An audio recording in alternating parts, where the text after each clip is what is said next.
In 1992, a farmer in Longyou County, China, decided to drain his pond. He'd been pumping water out of this pond for 17 days. His neighbours thought he was crazy. Why drain a perfectly good pond? But he kept going. The water kept dropping.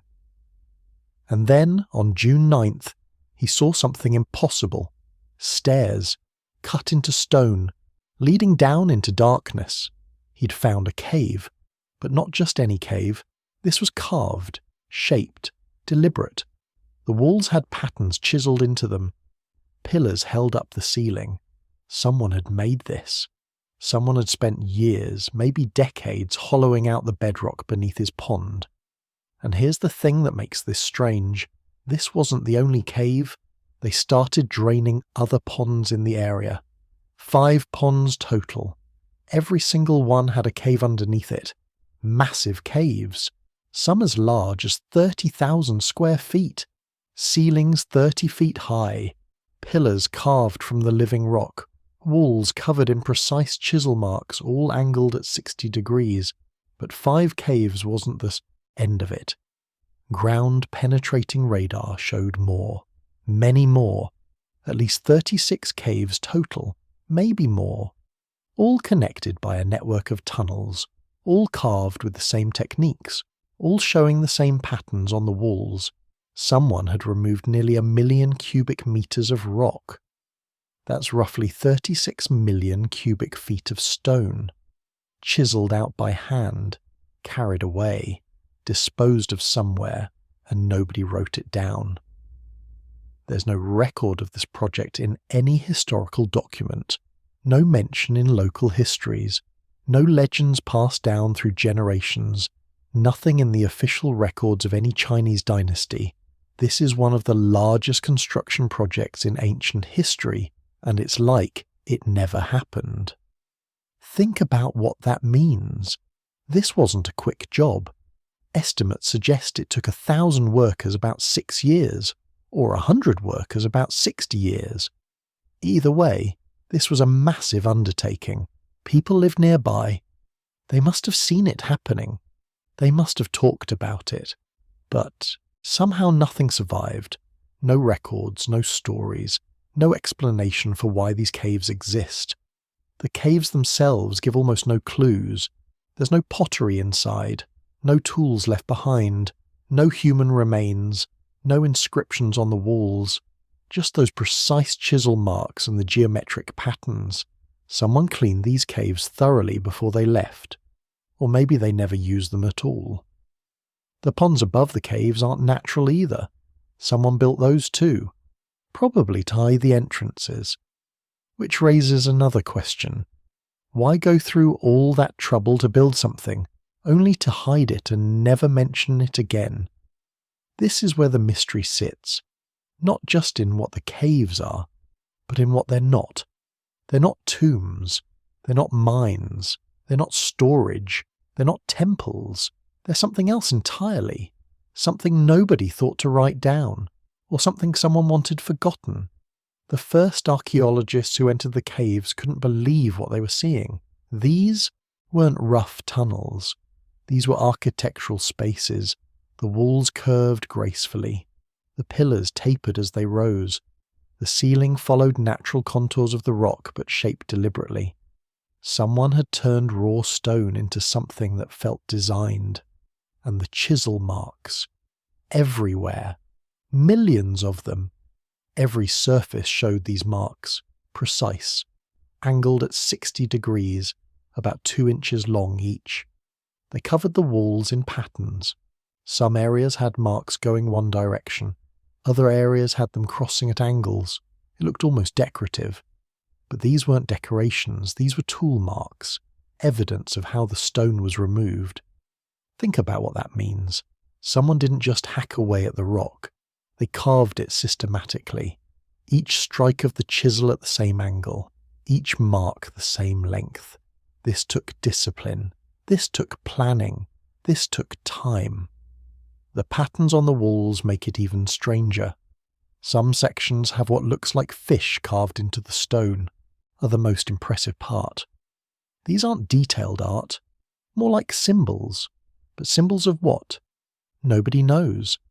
The pillars are the most impressive part. These aren't added supports. They're carved from the bedrock itself. The workers left columns of stone standing as they excavated around them. Each pillar is about 3 feet square. They rise from floor to ceiling. Some caves have 5 pillars, others have 7, all evenly spaced, all carved with the same chisel marks. Here's what gets me about those pillars. They didn't need to be there. The caves could have been supported with wooden beams. That would have been easier, faster. But someone wanted stone pillars. Someone wanted permanence. This wasn't meant to be temporary. The size of these caves creates problems for every theory. Cave 1 is 30,000 square feet. That's bigger than most ancient temples. The ceiling reaches 30 feet high in some places. The floor is level. The walls are vertical. This isn't a natural cave that was modified. This is completely artificial space carved from solid rock. And they made 36 of them. Maybe more. Ground-penetrating radar shows the caves connect underground. Tunnels link them together. Some tunnels are wide enough to walk through. Others are narrow passages. The whole complex forms a network beneath the modern town. Houses sit on top of it. Roads cross over it. People live their lives directly above this massive hollow space. Nobody noticed until 1992. That's what makes this truly bizarre. This is one of the largest construction projects in ancient history. It's been sitting under a Chinese town for at least 2,000 years, possibly much longer, and it was completely forgotten. Not just forgotten, it's like it never existed in the first place. The stone that was removed had to go somewhere. That's almost 1 million cubic meters of rock. If you piled it up, it would make a hill 300 feet tall. You can't hide that. You can't make it disappear. Someone moved it, loaded it onto carts or boats, transported it away, used it for something, or dumped it somewhere. But where? Archaeologists have looked. No massive stone piles in the area. No ancient construction projects that use that much stone. No quarries nearby that show evidence of receiving excavated rock. The stone just vanished, unless it was dumped in the river. The Q River runs near the caves. If workers loaded the stone onto boats and dumped it downstream, it would scatter, sink, disappear into the riverbed. That could explain why there's no trace, but it seems wasteful. Carved stone has value. Why not use it? The effort required to build these caves is staggering. Archaeologists estimate different numbers. Some say 1,000 workers for 6 years. Others say 100 workers for 60 years. Either way, this dominated someone's economy. This required feeding workers, housing them, paying them, organizing them, managing the project. That kind of effort leaves evidence. Workers need tools. Tools break. Tools get lost. Workers need food. Food creates waste. Pottery, animal bones, trash pits. Workers need shelter. That means buildings, fire pits, living spaces. All of this should leave archaeological traces, but there's nothing. No tool marks except those on the cave walls. No pottery fragments. No food waste. No evidence of a work camp. No signs of the infrastructure needed to support this project. It's like the workers appeared, carved the caves, and vanished without leaving a trace. The cleaning bothers researchers. These caves are empty, not just empty of objects, empty of dust, empty of debris, empty of the natural accumulation you'd expect from 2,000 years of sitting unused. Someone swept them, cleaned them thoroughly, removed everything, then sealed them under ponds. Why do that? If these were tombs, you'd leave grave goods. If these were storage, you'd store things. If these were temples, you'd leave religious objects. If these were mines, you'd abandon your tools. But these caves have nothing. They're blank spaces, waiting for something that never came. The ponds above the caves aren't accidents. Someone built those ponds. dug them, lined them, filled them with water. The ponds sit directly over the cave entrances. That's not coincidence.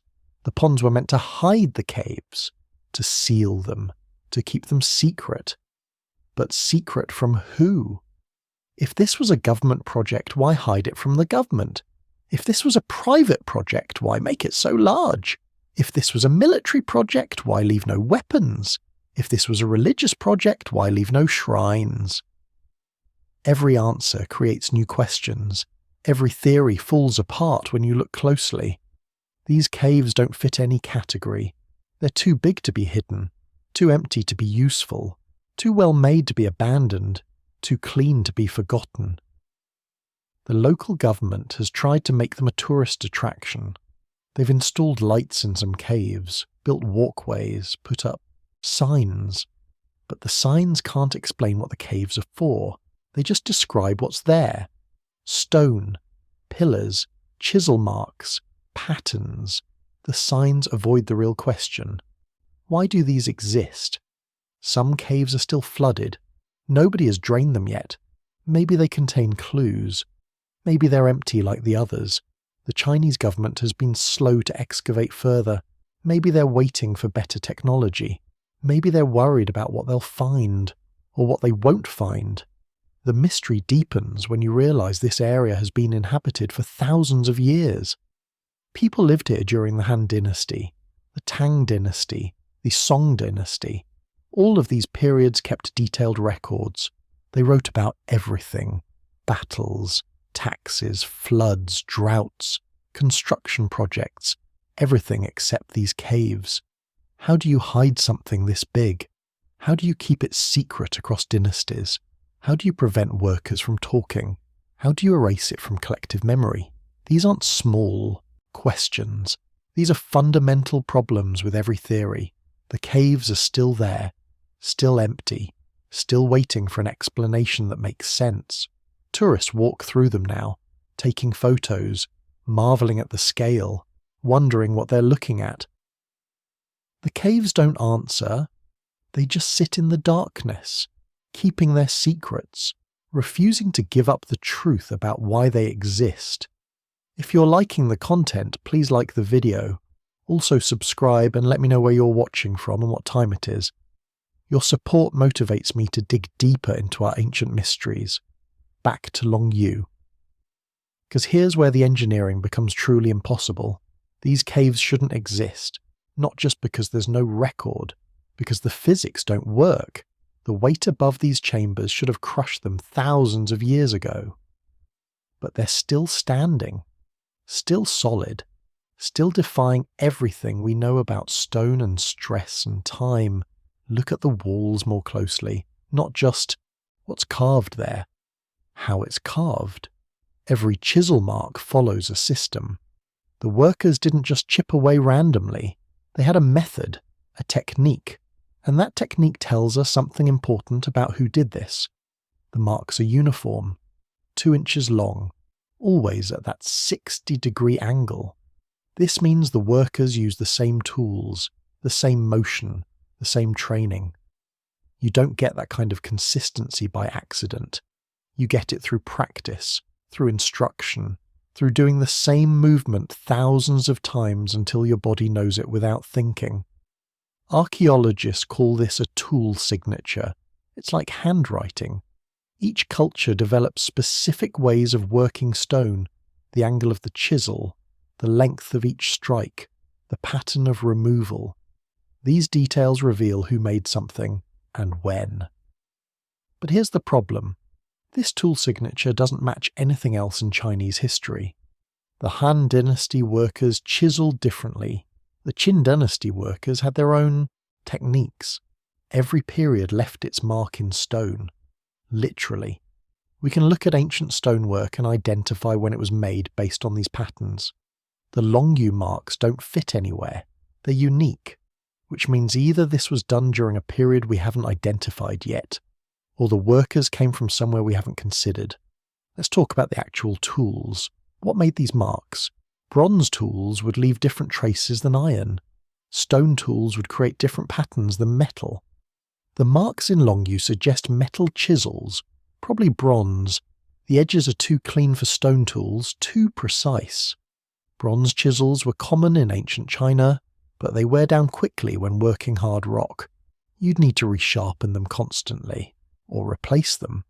For a project this size, you'd go through hundreds of chisels, maybe thousands. Where are they? Where are the discarded tools? The broken ones? The worn-down ones? Nobody's found them. Not in the caves. Not in the surrounding area. Not anywhere. Here's what makes the tool marks even stranger. They show no evolution, no learning curve. When humans start a new technique, you can see them getting better. Early work is rough, experimental. Later work becomes refined, efficient. You can literally watch skills develop through the archaeological record, not here. The first marks are just as precise as the last ones. The technique was already perfected when they started, which means they'd done this before, somewhere else. But where? Some researchers think the workers came from southern China, different region, different traditions. That would explain why the technique doesn't match northern Chinese methods. Others think this was done by a specialized group. Stoneworkers who traveled from project to project.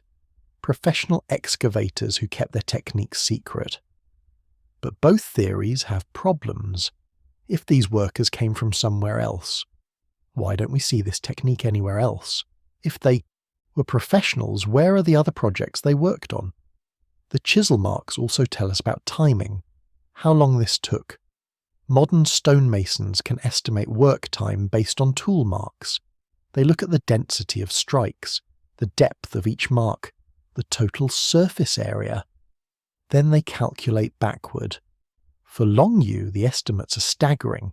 Even with hundreds of workers, this would take decades, maybe a century, maybe more. That's a lot of chiseling, a lot of workers, a lot of coordination, and somehow nobody wrote it down. But there's another detail in these marks, something subtle, something that changes everything we think we know about the project. The marks aren't all the same age. Look carefully at different sections. Some marks show more weathering than others. Some edges are sharper. Some are more rounded. The difference is slight, but it's there. This suggests the caves weren't carved all at once. They were carved in phases, over a long period, maybe centuries. That changes the whole picture. This wasn't one massive project. This was an ongoing effort, generation after generation, workers coming back, adding more, expanding. But why? What would drive people to keep carving for centuries? Some caves show evidence of modification. Later workers came back and changed things, added details, expanded chambers, refined surfaces. You can see it in the tool marks, different layers, different techniques. Not dramatically different, but enough to suggest different hands, different time periods. This makes the missing records even more puzzling. If this went on for centuries, someone should have written about it. Multiple dynasties should have mentioned it. But there's nothing, unless the records existed and were deliberately destroyed, unless someone wanted this forgotten. The patterns on the walls add another layer to this mystery. Those fish, those birds, those horses, they're not random decoration, they're placed deliberately in specific locations, at specific heights. Some researchers think they're clan markers, different groups working different sections, each leaving their symbol, like a signature. Others think they're directional markers, navigation aids in the darkness. Follow the fish to the exit. Follow the birds to the water source. But here's what nobody can explain. Why are some symbols upside down? Why are some backward? If these are markers, they should be consistent. They should make sense. These don't. These symbols also appear at different depths in the rock. Some are carved deep, some are barely scratched into the surface. This suggests different purposes, or different time periods, or both. One cave has a symbol that looks like a boat. It's carved high on the wall, about 20 feet up. Why would you carve a boat 20 feet up a cave wall? Unless the water level was higher when it was carved, unless these caves flooded regularly. That opens another possibility. Maybe these weren't always dry. Maybe they were underwater for part of the year. Maybe the workers only carved during certain seasons when the water was low. That would explain why the project took so long. You can't carve underwater. You'd have to wait for the water to recede. Work for a few months, then stop when it flooded again. But the caves don't show flood damage. The marks are too crisp, too clean. Water erosion would smooth them, round the edges. These edges are still sharp, so either the flooding theory is wrong or the caves were sealed somehow. Protected from water. But how? The tool marks also show something about lighting. The workers needed to see what they were doing. You can't chisel precisely in total darkness.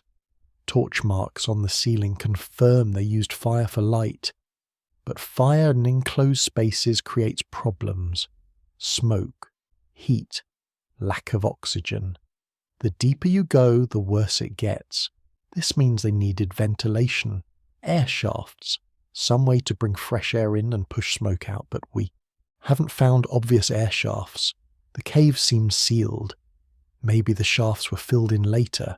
Maybe they collapsed. Maybe they're hidden. Or maybe the workers had a different solution we haven't thought of. Every detail raises more questions. The uniform marks suggest organization. The varied weathering suggests centuries. The symbols suggest meaning. The lack of record suggests secrecy. And through it all, those chisel marks, millions of them, each one a moment of human effort, each one a strike of metal on stone, each one bringing the workers closer to something we still don't understand. What were they building? What were they hiding? What were they protecting? The marks can't tell us that. But they tell us this. Whoever did this knew exactly what they were doing. They had skills. They had tools. They had time. They had purpose. And then they vanished, leaving nothing but marks in stone. Evidence of effort without explanation. Work without record. Mystery carved into bedrock. Now let's talk about what isn't there. 1,000,000 cubic meters of rock. Gone. Removed. Carried away. That's the volume of stone that came out of these caves. Where is it? This is the question nobody can answer. And it's not a small question. We're talking about 36 million cubic feet of rock. Imagine a pyramid. Now imagine it's made entirely of the stone removed from Longyou. It would be massive, visible for miles. You couldn't hide it, but there's no trace of it. None. No piles of rubble nearby. No ancient quarry waste. No stone chips in the soil. No fragments in the river. Nothing. Archaeologists have searched the entire area. They've used ground-penetrating radar. They've dug test pits. They've analysed soil samples. The stone is just gone. This creates a huge problem for dating the caves. Here's why. When you excavate stone, you create debris. Lots of it. For every cubic metre of finished cave, you might produce 2 cubic metres of waste. Chips, dust, broken pieces, failed cuts. This waste has to go somewhere. Usually ancient builders just dumped it nearby. Why carry it far? Stone is heavy. The easier solution is to pile it close to the work site, but not here. Someone hauled away millions of tons of rock, or hid it so well we can't find it 2,000 years later. Let's think about the logistics. How do you move 1,000,000 cubic meters of stone? You need carts, or boats, or thousands of workers carrying baskets. You need roads or rivers. You need organization. You need time. And you need a reason. Why bother? Why not just pile it up outside the caves? Some researchers think the stone was valuable. Maybe they used it for building, cut it into blocks, shaped it for construction. That would explain why they hauled it away. But there's a problem with this theory. The rock from Longyou is sandstone. It's not great building material. It's soft. It weathers quickly.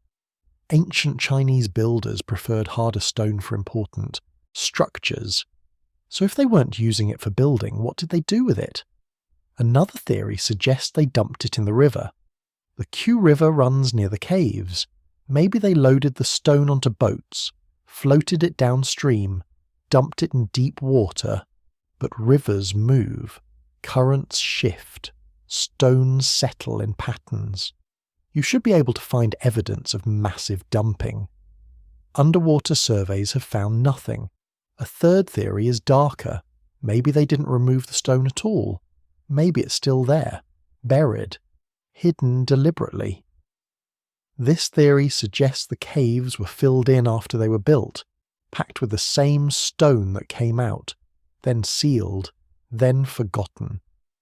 Later, natural processes or human activity removed the fill. The caves became empty again, but nobody remembered they existed.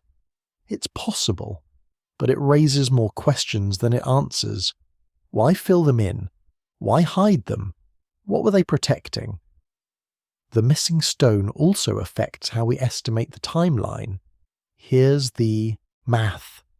Modern stonemasons can remove about 1 cubic metre of rock per day.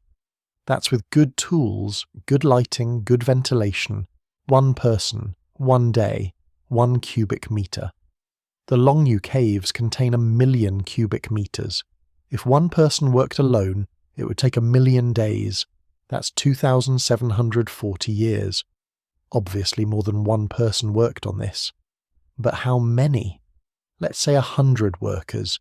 That's still 27 years, and that assumes they worked every single day.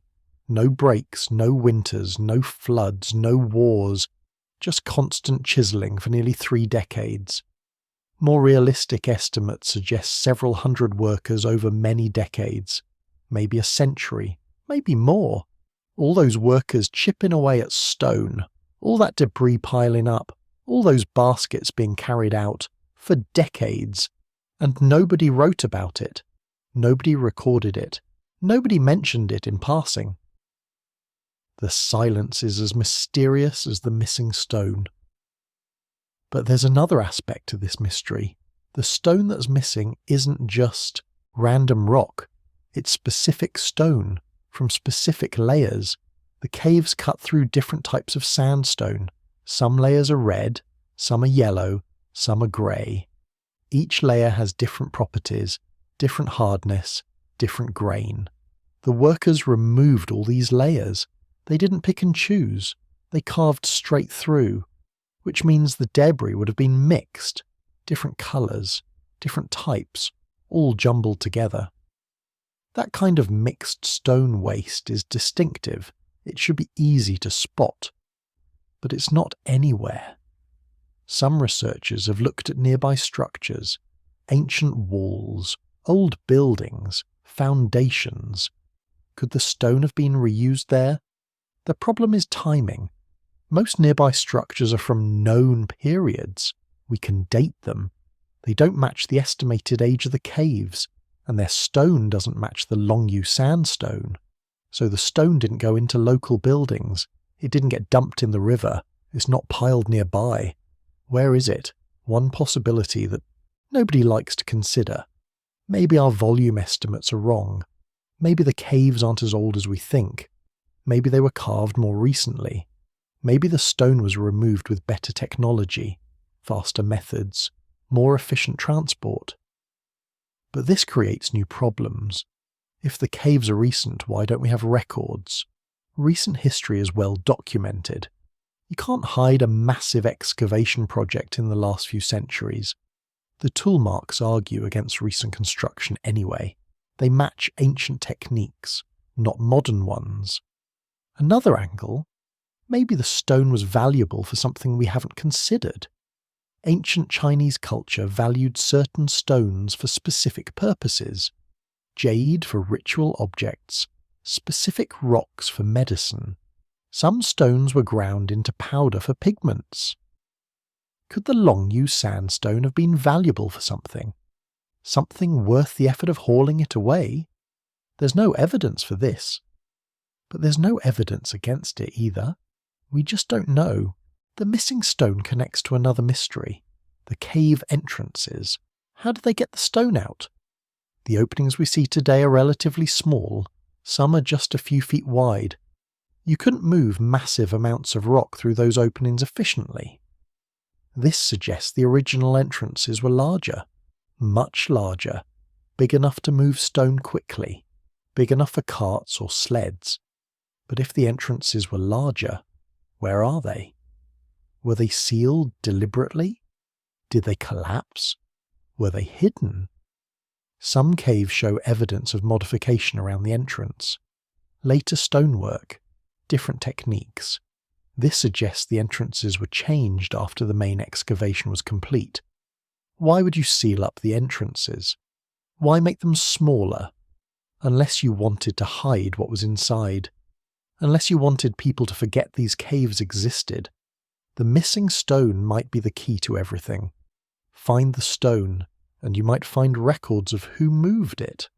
Find records, and you might identify who built the caves. Identify the builders, and you solve the mystery.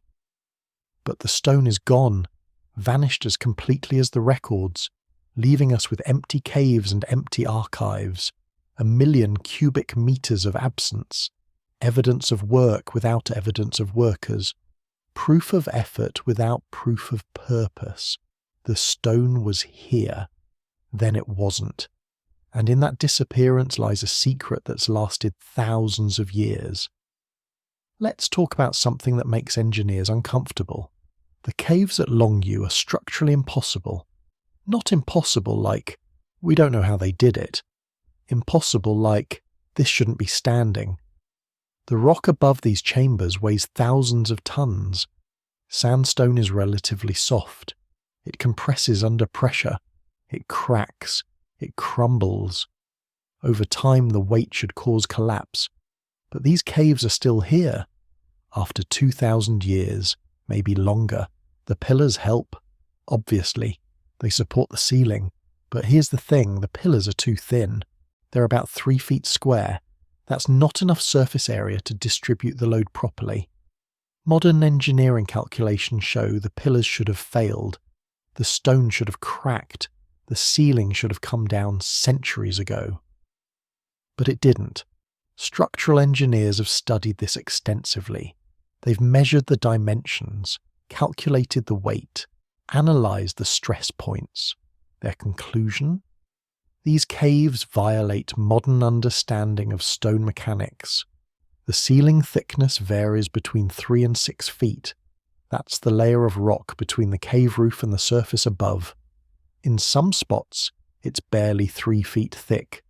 3 feet of sandstone supporting the weight of earth and water and vegetation for thousands of years. Without reinforcement, without collapse, this shouldn't work. Let's compare this to other ancient underground structures. The Roman catacombs had thicker ceilings. Egyptian tombs were carved into harder stone. Turkish underground cities used natural rock formations for support. All those structures followed basic engineering principles: thick ceilings, strong pillars, careful placement of load-bearing walls. Longyou doesn't follow these rules. The builders created vast open spaces with minimal support. They carved away rock that should have been left for stability. They made choices that defy logic. Unless they knew something we don't. The angle of the walls might be the key. They're not vertical. They slope slightly inward as they rise.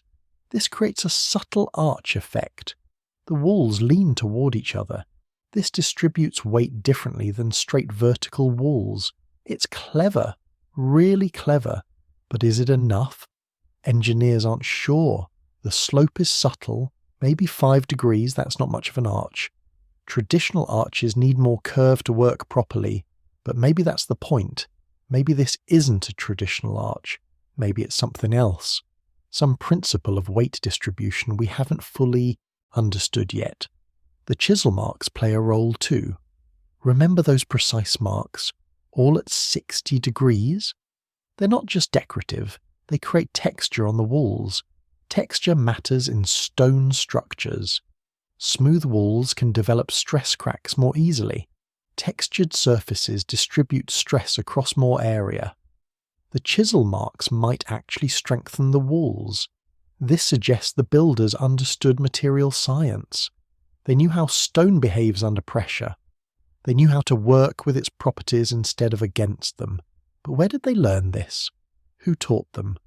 There's no evidence of experimental caves, no practice runs, no failed attempts. The Longyou caves appear fully developed. The techniques are sophisticated from the start. This is strange. Usually you see progression. Early attempts are crude. Later work improves. You can trace the learning curve through the archaeology. Not here. These caves show mastery from day one. The water makes it even more impressive. Remember, these caves were flooded, filled with water for who knows how long. Water is heavy. It adds tremendous pressure to the walls and ceiling. Water also erodes stone. It seeps into cracks. It freezes and expands. It carries minerals that eat away at rock. Underground structures filled with water usually deteriorate quickly, but Longyou's caves are in good condition. The walls are solid. The pillars are intact. There's erosion, sure, but not the catastrophic damage you'd expect. How did the builders waterproof these spaces? Or did they even try? Maybe the design itself prevents water damage somehow. The drainage is interesting. The floors slope towards specific points. Water would naturally flow to these low spots. From there it could drain through cracks or channels into the bedrock below. This suggests the builders planned for flooding. They knew water would get in. They designed the caves to handle it. That's sophisticated thinking. That's engineering beyond basic carving. Let's talk about the connections between caves. Ground-penetrating radar shows tunnels, passages linking different chambers. Some are natural cracks in the rock. Others appear deliberately carved. These connections create a network, not just isolated caves, a system. This raises the structural complexity considerably. When you connect underground spaces, you create new stress points. The rock between chambers becomes a load-bearing wall. If that wall fails, multiple caves could collapse. But the walls between caves are thin, sometimes just 15 feet of rock separating massive chambers. That's not much, especially in soft sandstone, yet they're holding, all of them. No collapses detected. The cave entrances present another engineering puzzle. They're at different elevations. Some are near the surface, others are deeper.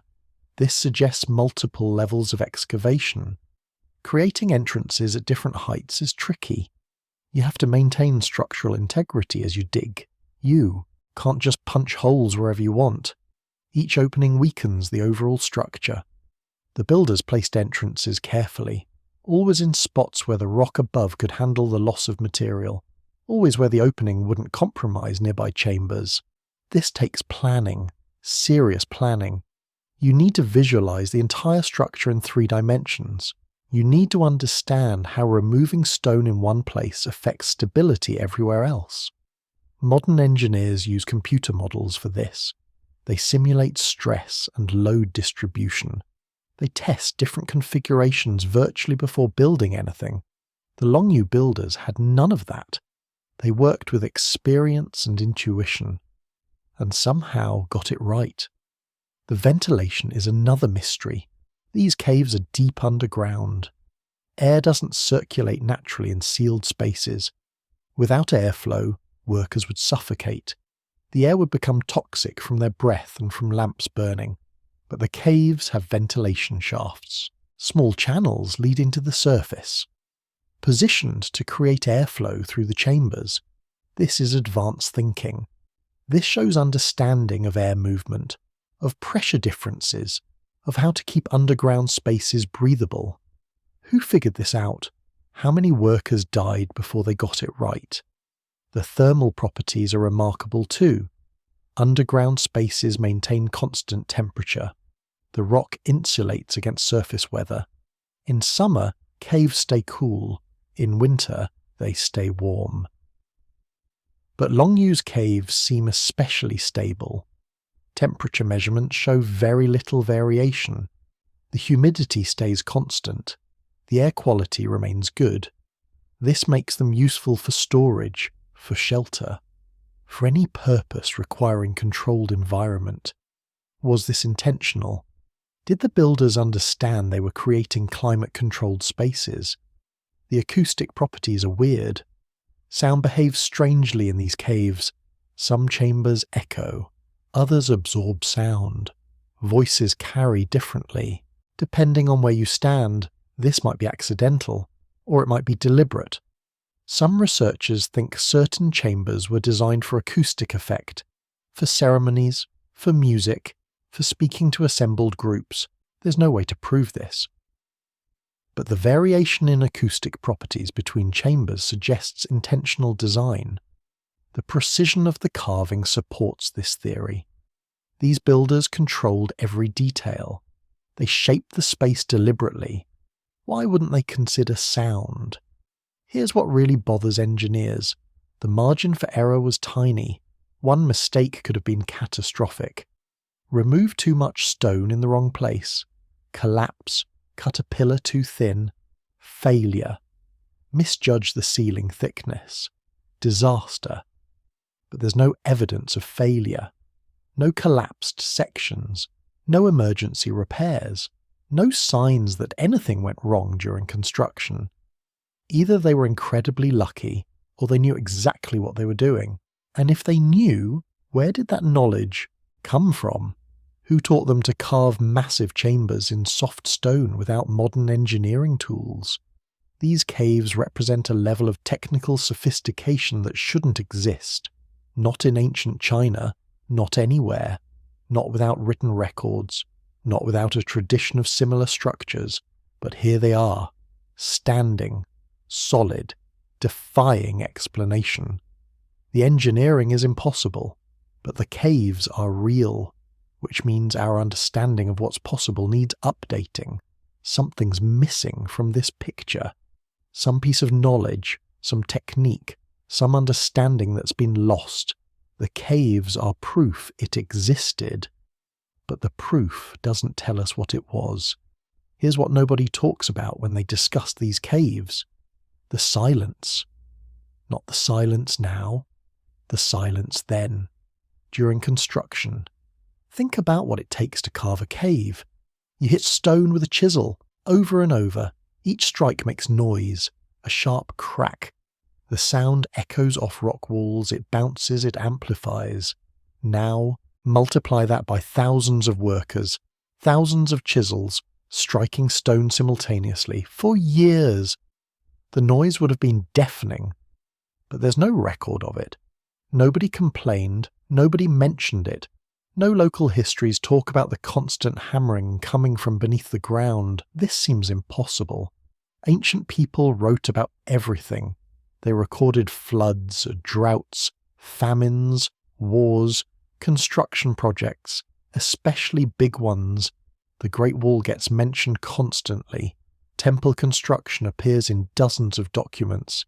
Even minor building projects made it into local records. But not this.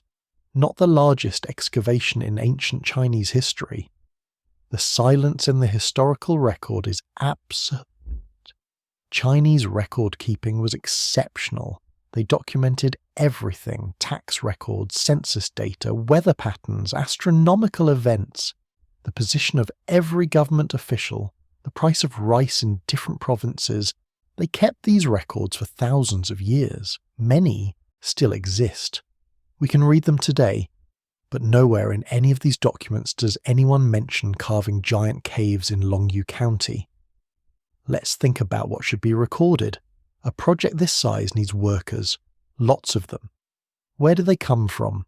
Were they slaves, conscripts, volunteers, paid labourers? Someone had to organise them, feed them, house them, pay them or control them.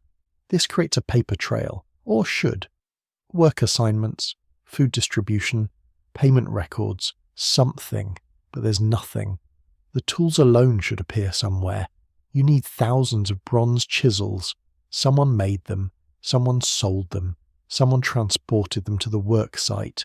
Bronze was valuable, controlled by the state. You couldn't just buy unlimited bronze tools without someone noticing. The Han Dynasty kept detailed records of bronze production. We know how much they made, where it went, what it was used for. None of it mentions Longyou. The Qin Dynasty before them was even more obsessive about records. They documented everything, every nail, every brick, every worker on every project. Still nothing about these caves. What about accidents? A project this dangerous must have killed people. Cave-ins, falls, injuries from tools, workers dying from bad air or exhaustion.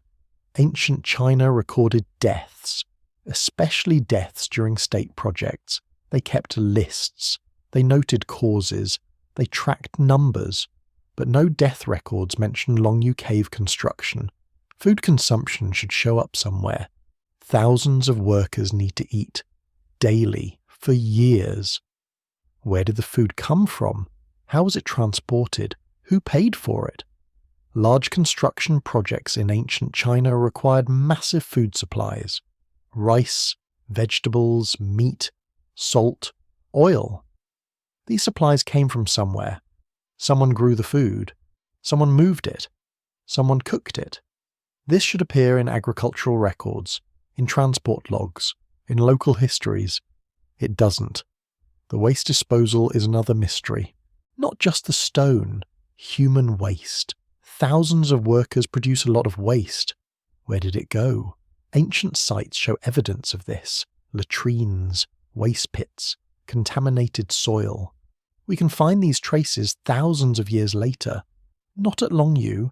The area around the caves shows no evidence of large-scale human occupation during construction. Water supply should be documented too. Workers need water, lots of it, both for drinking and for the work itself. You can't chip stone all day without water. The dust alone would kill you. Workers need to drink, to wash, to cool down. Large water consumption leaves traces, wells, cisterns, channels, something. But there's no evidence of unusual water infrastructure near the caves. Nothing that suggests thousands of people working here for decades. Local legends should exist. Even if official records are lost, people tell stories. They pass them down through generations. Every major construction project in China has legends attached to it. The Great Wall has hundreds, the Forbidden City, the Grand Canal, all have stories about their construction, workers who died, ghosts who haunted the sites, miraculous events during building, curses, blessings, something. Longyou has no legends. The local people seemed genuinely surprised when the caves were discovered. They didn't have stories about ancient construction. They didn't know the caves existed. This is weird. Really weird. Compare this to other mysterious sites. Stonehenge has legends going back centuries. The pyramids appear in countless ancient texts. Even smaller sites have oral traditions. But Longyou? Nothing. Complete blank. The naming is strange too. When the caves were discovered, they had to create names for them. Nobody knew what to call them. There were no traditional names passed down. If these caves were used for anything important, they'd have names. Temples have names. Tombs have names. Storage facilities have names. Everything has a name. These caves were just numbered. Cave 1. Cave 2. Like they'd never been named before. Religious records are another dead end. If these were temples, religious texts should mention them. Priests would record ceremonies. Pilgrims would write about visits. If these were tombs, burial records should exist. Family histories, genealogies, something noting who was buried where. Nothing. If they were storage, inventory records should exist. What was stored? How much? When was it moved in or out? Still nothing. Military records are silent too. If these were defensive structures, military documents should mention them. Strategic planning, garrison assignments, supply caches. The Chinese military kept detailed records. We know where troops were stationed, what fortifications existed, how they were used. Longyou doesn't appear anywhere. Trade records show nothing either. If these caves were used for commerce, merchants would record it. Goods stored here, transactions made, taxes paid. Ancient. China taxed everything. They recorded every transaction. We can trace trade routes across the empire, but no trade records mention Longyou. Census data is equally blank. The Chinese conducted regular censuses. They counted people, noted where they lived, what they did. If thousands of workers lived near Longyou during construction, the census should show a population spike. More people in the area, more households, more activity. The census data shows nothing unusual. Population levels stayed normal. No spike, no influx of workers. It's like the project never happened. Astronomical records are incredibly detailed from this period. Chinese astronomers noted everything. Eclipses, comets, planetary movements, weather patterns. These records are precise, dated, cross-referenced with other events. You'd think someone would mention the caves in passing. In the year of the Great Comet, work continued on the underground chambers. Something like that. But no, the astronomical records never mention Longyou.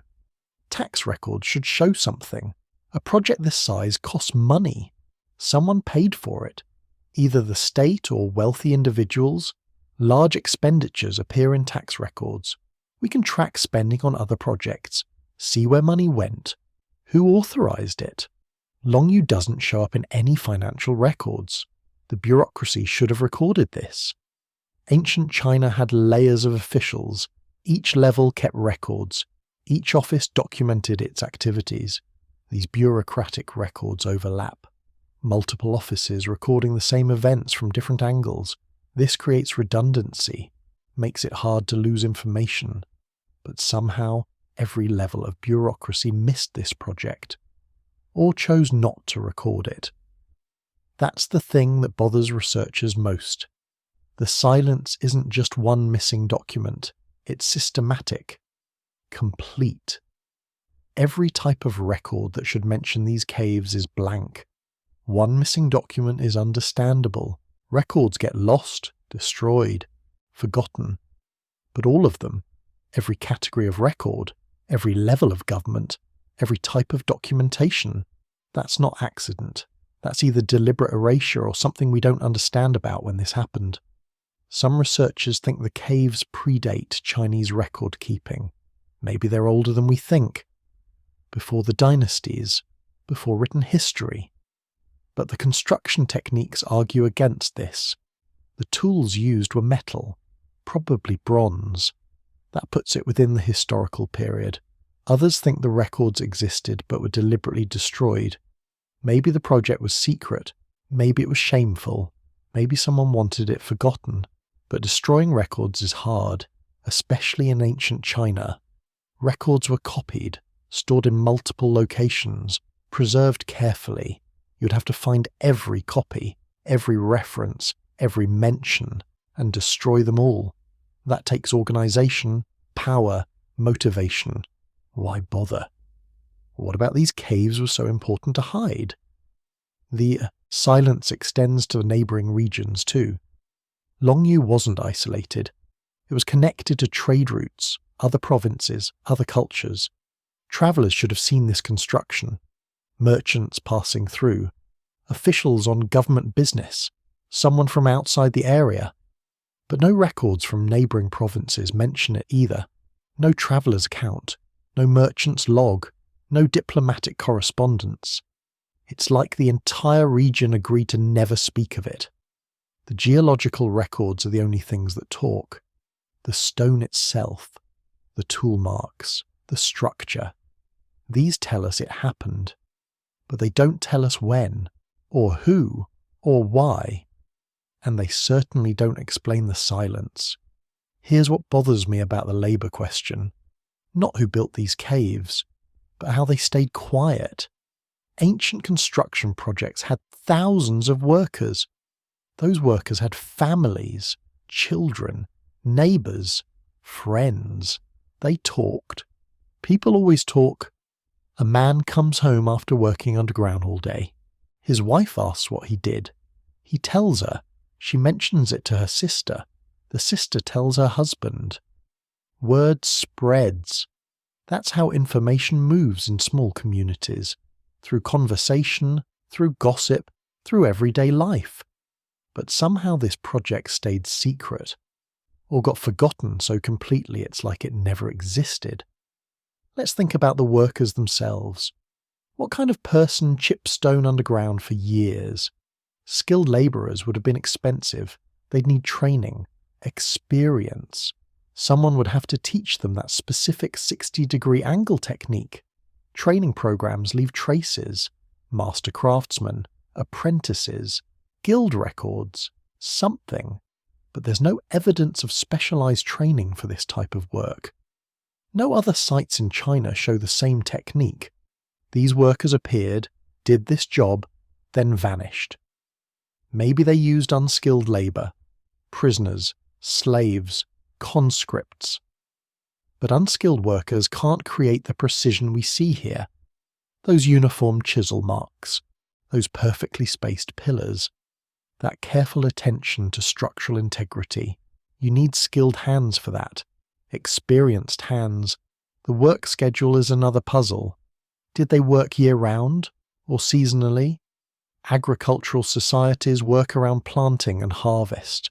Most ancient construction happened during the off-season, when farmers had free time. But this project would take decades. You can't do it with seasonal labour alone.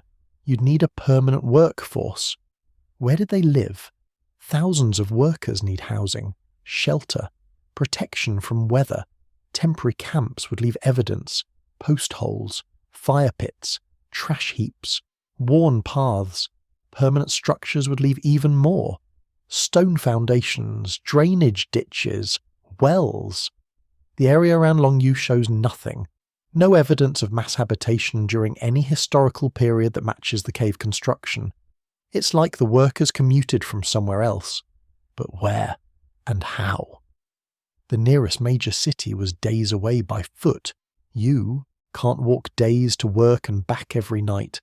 Health is another issue nobody addresses. Working underground is dangerous, not just from cave-ins, from the air itself. Stone dust fills your lungs. You breathe it constantly. It accumulates. It kills slowly. Modern stone workers wear masks. Ancient workers had nothing. They just breathed the dust. After years of this work, many would develop lung problems, coughing, weakness, early death. These health problems would be visible. The community would notice. People would talk about the sick workers, the ones who couldn't breathe right. But there's no mention of this in local medical records, no pattern of respiratory disease in the area. Either the workers came from somewhere else and left when they got sick, or this happened so long ago we've lost all trace of it. This social structure puzzles me too. Someone organised this. Someone gave orders. Someone enforced discipline. Large projects need hierarchy, foremen, supervisors, managers. Someone making sure the work gets done right. These people would have status, recognition. They'd appear in local records. Their families would remember them, pass down stories about great-grandfather who supervised the cave project. But nobody's family has these stories. Nobody claims ancestors who worked on this. The payment system is invisible too. How did workers get compensated? If they were paid, where did the money come from? State treasury, private wealth, taxes. Ancient China tracked financial transactions carefully. We can see payment records for other projects, amounts, recipients, dates, nothing for Longyou. If they weren't paid, what motivated them? Religious devotion, civic duty, force. Each motivation leaves different evidence. Religious projects have temple records. Civic projects have government documents. Forced labour shows up in complaint records or rebellion accounts. We see none of this. The coordination required is massive. Different caves, needed to align underground. Tunnels had to meet. Pillars had to be placed correctly. This needs surveying, planning, communication between different work crews. How did they coordinate without modern tools? No GPS, no precise measuring equipment, no radios to communicate between crews. They must have used something.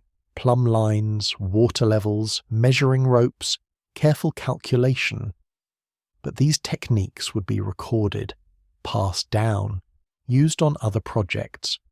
We don't see this surveying method anywhere else in Chinese history. The timing of work shifts matters too. You can't have thousands of people working in confined spaces simultaneously. Too crowded, too dangerous, so they must have worked in shifts. Some crews in the morning, others in the afternoon. Night shifts maybe. Organising shifts requires careful scheduling, someone tracking who works when, making sure crews don't overlap. This creates paperwork, shift rosters, attendance records, something. Where are they? The lighting is another practical problem. You can't chip stone in darkness. You need to see what you're doing. They must have used lamps, oil lamps probably. Thousands of them burning constantly for years. That requires massive amounts of oil. Someone producing it, someone transporting it, someone distributing it to workers. Oil production and distribution would appear in economic records, supply chains, trade documents. Nothing mentions unusual oil consumption in Longyou County. The ventilation must have been terrible. Burning lamps consume oxygen. Thousands of workers breathing. Stone dust in the air. Without good ventilation, people would pass out or die from bad air, so they must have created air shafts, ways to bring fresh air down, ways to let bad air escape. But the caves don't show evidence of ancient ventilation systems. No shafts leading to the surface, no air channels carved into the rock.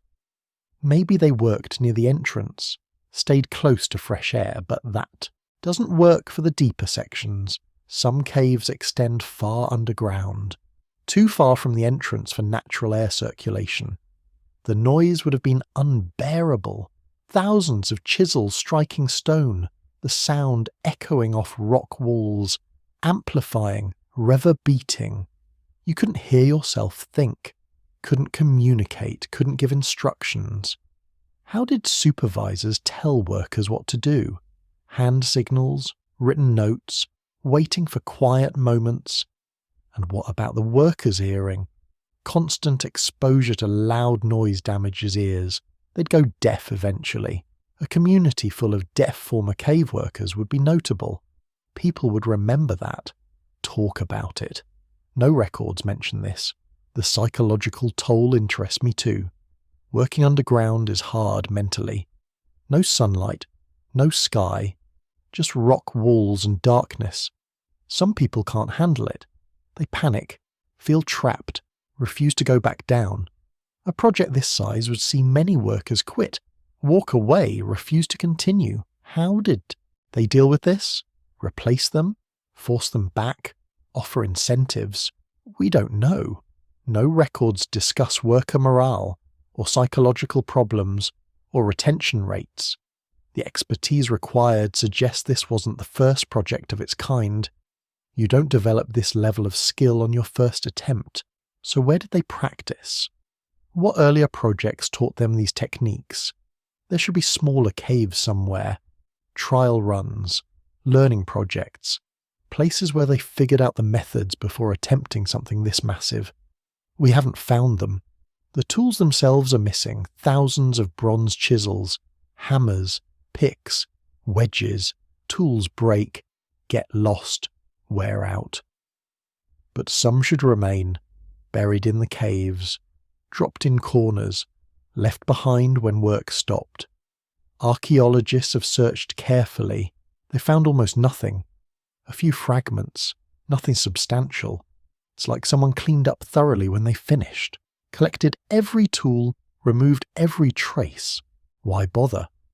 Tools are valuable, but not that valuable. Why spend time collecting them all, unless you wanted to hide what happened here? The end of the project is as mysterious as the beginning. How did they know when to stop? Who decided the caves were finished? And what happened to the workers afterward? Did they disperse, move to other projects, return to farming? A workforce this large doesn't just disappear. They go somewhere, do something, leave traces.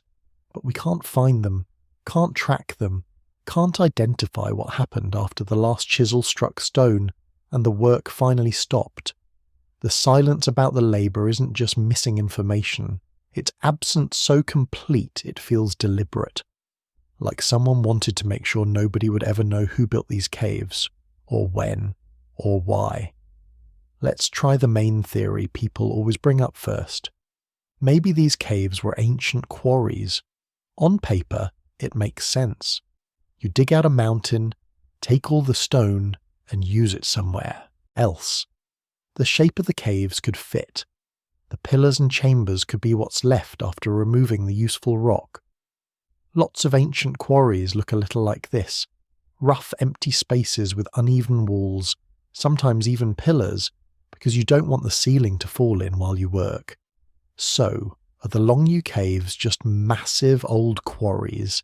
It'd be a neat answer. But when you dig a little deeper, things stop adding up. Let's start with the shape and design. If you look at real ancient quarries, like the giant ones in Egypt, Greece, or even later ones in China, they're practical.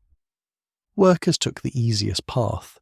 They cut straight into the rock, making broad, open areas and leaving behind rough, irregular walls.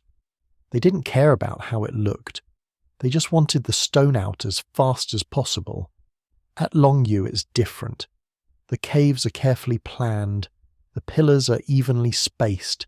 The angles are precise. The walls are smooth, covered in those neat chisel marks. No random hacking, no rough corners. Everything feels intentional. Most quarries don't hide their purpose. You can usually see where the stone blocks were cut out. There are tooth marks left behind, rectangular holes where blocks once sat. At Longyou you don't see these. There aren't any square cutouts or leftover marks from removing big blocks. The stone seems to have been chipped out in small pieces, layer by layer, instead of being cut and hauled away in chunks. That's a huge difference. Now let's talk about the stone itself. If this was a quarry, the rock taken out should appear somewhere else, used in buildings, bridges, city walls or statues. Archaeologists have checked. There are no giant ancient structures nearby built with this kind of stone. Nothing in the surrounding villages, temples or city ruins matches the exact sandstone from Longyou. You'd expect to find signs of a stone boom in the local building history, but the record is silent. No sudden burst of construction using the missing material. No signs that all this rock was in high demand. Plus, think about the logistics. Moving that much stone takes more than just labour. You need roads for carts, rivers for barges, or at least some way to carry all that weight out of a rural valley. But there's no evidence of ancient roads or river docks built for heavy transport in the area. Nothing to suggest a huge operation moving millions of tons of stone away.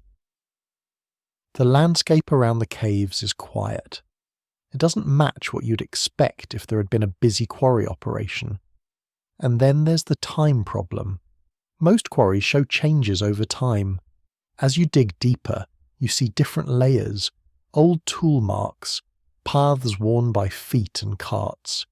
You might find places where workers stopped, changed direction, or left unfinished sections. At Longyou, every chamber looks finished. Every wall is smooth.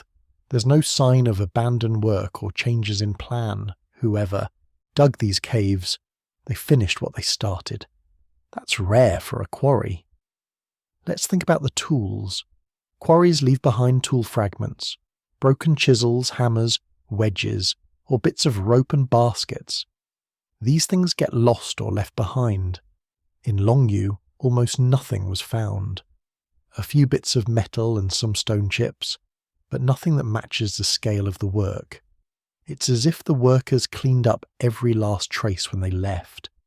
That's odd behaviour for a quarry, where time is money and nobody cares about tidying up. Now look at the decorations. In most quarries you don't get art or carvings. There's no point. Nobody's going to see the inside once the stone is gone. But in Longyou, some walls have fish, birds and horse shapes carved into the stone. They're not fancy, but they're deliberate. Someone spent extra time to add them. Why decorate a quarry? It makes no sense for a purely functional space. And here's another thing. Most ancient quarries are open to the air. They start as pits or cuttings on the side of a hill. You dig down or sideways, but you always need fresh air and sunlight. The Longyou caves are buried deep underground. The entrances are narrow. The chambers are dark. This is not the easiest way to quarry stone. Why go to all that trouble when you could just dig into a nearby hillside and cut stone in the daylight? Plus the caves are clustered together. 36 of them, all packed into a small area, some even overlapping underneath. If you're just after stone, you spread out. You don't risk one chamber collapsing into another. You take the easiest, safest rock first. At Longyou, the pattern feels planned, almost like a complex system instead of random digging. Some people argue the caves are just a weird type of quarry, built for a special project somewhere else. But nobody can point to that project. There's no forgotten city, no lost palace, no vanished wall that matches the missing stone. The timeline doesn't line up with any major construction boom in Chinese history. The stone just disappears. Then there's the problem of the cave finish. In most quarries, you leave as soon as you have what you need. You don't polish the walls or make everything look nice. You don't bother with regular patterns or smooth ceilings. At Longyou, someone went to the trouble of making the caves look good, even though, if this was a quarry, nobody was going to visit them again. Let's not forget about water. The caves were filled with water for centuries before the farmer drained them. If they were meant as quarries, why leave them to flood? Most ancient quarries have drains or channels to keep water out. You want to protect your investment, keep the stone dry and usable. In Longyou, it seems like nobody cared if the caves filled up. That doesn't fit the usual pattern. Okay, let's try another angle. Maybe the caves were a quarry for a lost or secret project. Something built and then destroyed or hidden underground. But that theory doesn't match what we know about ancient China. Even lost cities leave traces. Foundations, broken pottery, tools, coins. You can dig up the barest ruins and still find out what was there. Around Longyou, the ground is empty. No ruins, no old roadbeds, no tools scattered in the fields, just the caves themselves. Some have suggested the caves were quarries for precious minerals, not just stone. Maybe jade or a special kind of sand. But the rock at Longyou is plain sandstone. It isn't valuable. It's not the kind of material people fight wars over or haul away at great cost. There's nothing rare or special in the geology. If you wanted valuable minerals, you'd dig somewhere else. Let's talk about the organisation. Ancient quarrying involved large crews but also simple methods. You cut the stone, load it up, and move it out. The design of Longyou is too careful, too exact. The layout inside each cave matches the others, down to the angle of the walls and the size of the pillars. That's not how regular quarries work. Usually each team does their own thing, based on the rock and the needs of the day. Here, it's like everyone followed a master plan. And there's one more thing. In normal quarries, you see signs of mistakes. Slipped tools, broken blocks, areas where the rock split the wrong way. Longyou doesn't show that. The walls are even. The ceilings are flat. The pillars are straight. It's almost too perfect. Either the workers were incredibly skilled, or they were following instructions with no room for error. Now, if you ask local people, they have no stories about quarrying. No legends about giant stones being taken away. No tales of great builders or lost cities. You'd expect at least a rumour passed down through the generations. But the oral history is blank. Let's look outside China for a second. In other countries, when people built massive quarries or underground spaces, they left marks on the land. The Romans dug out huge tunnels for stone, and you can still see the scars today. In Turkey, the underground cities have rooms, tunnels, wells, and clear signs of daily life.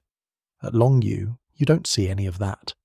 No markings that say, this was a quarry. No storage spaces, no tool rooms, no living quarters. And here's something strange. Most quarries eventually get reused. People turn them into cellars, storage spaces, even homes. If the Longyou caves were abandoned after quarrying, you'd expect later people to use them. Shelter from storms, storage for grain, places to hide valuables. But there's no sign of secondary use. The caves stayed hidden and unused, filling with water and mud until that farmer pumped his pond dry. So, if these aren't quarries, what are they? Why so careful? Why so deliberate? Why make dozens of identical chambers instead of one giant hole? Why leave everything so neat? Then walk away and let the caves disappear. And why did nobody in all the centuries since stumble on these huge empty spaces and ask, what happened here? The silence is strange. The lack of clues is strange. The caves themselves are strange. Here's what fascinates me about this. The usual explanation, quarry, fits on paper but not in practice. The details are wrong, the style is wrong, the missing stone is wrong, the lack of mistakes is wrong. It's like trying to put a puzzle together when half the pieces belong to a different picture. A real quarry leaves behind a mess, stone chips, broken tools, old paths and scars on the landscape. Longyou feels more like a finished space than a work site. It's too clean, too ordered, too hidden. Some people say we're missing something. Maybe this was a quarry for a project nobody has found.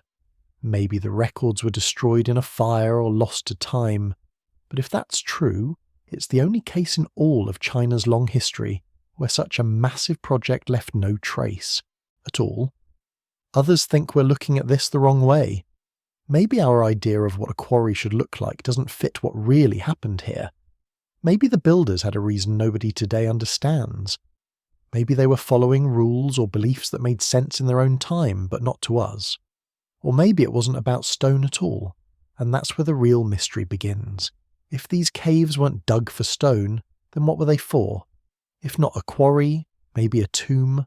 So if the Longyou caves weren't just a place to get stone, what else could they be?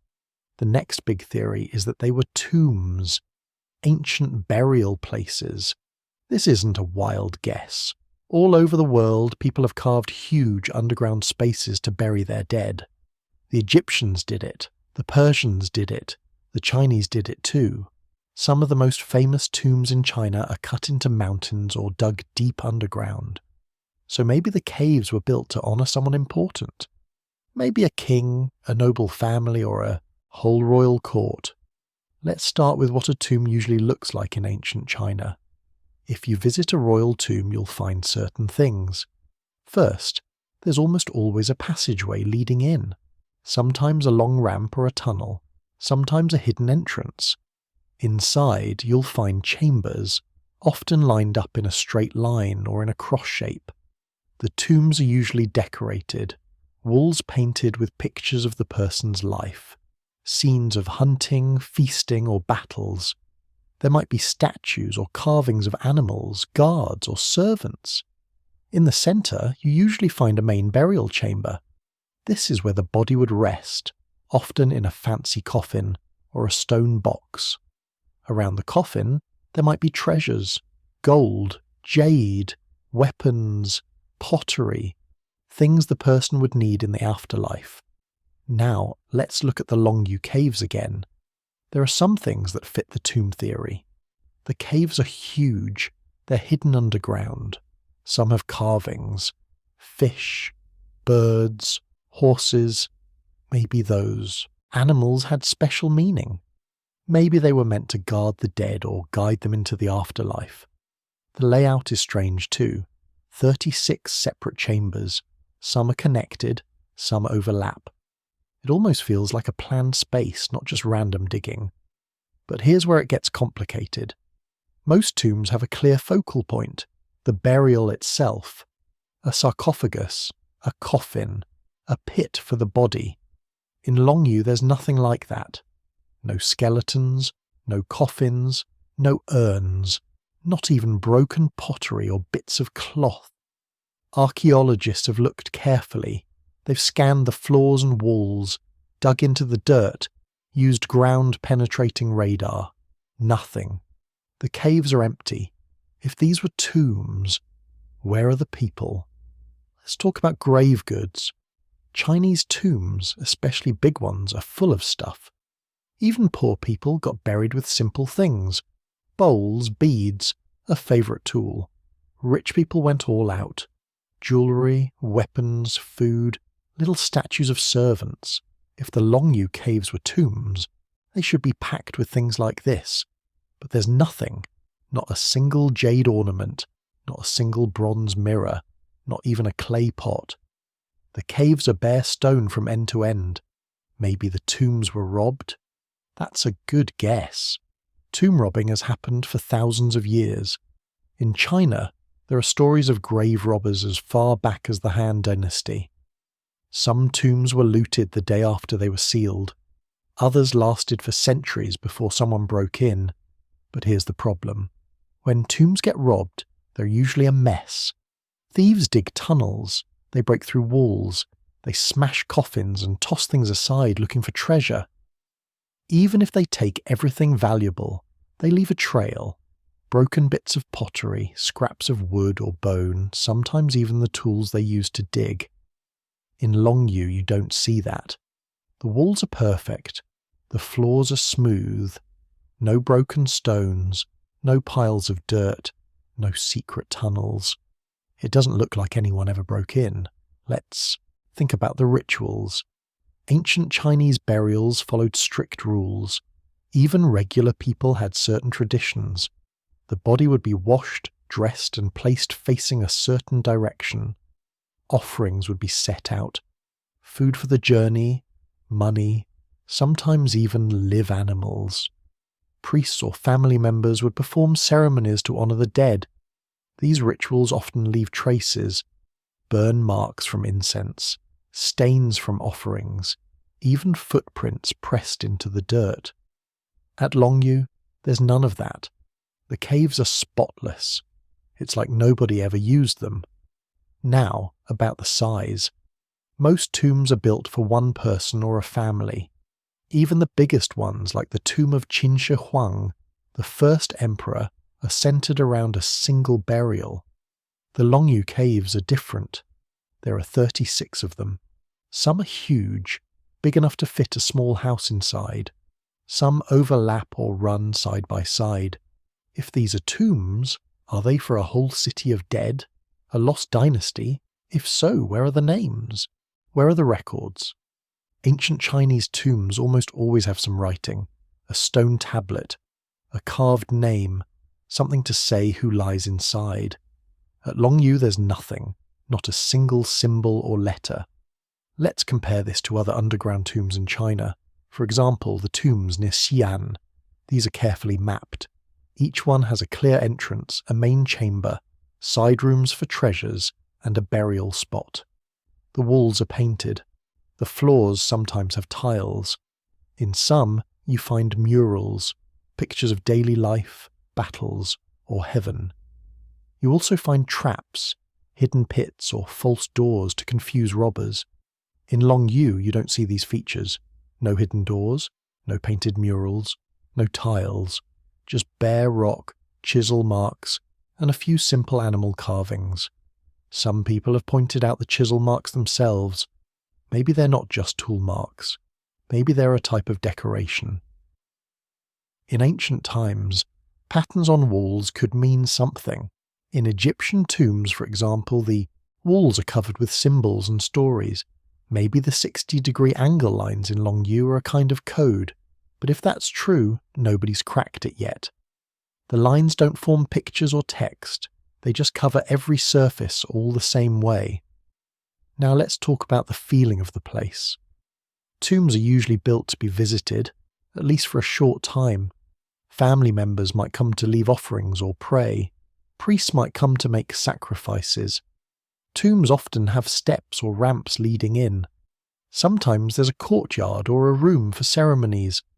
The Longyou caves have narrow entrances, sometimes just big enough for one person at a time. The chambers are deep underground. There's no sign of altars, steps, or places for visitors to gather.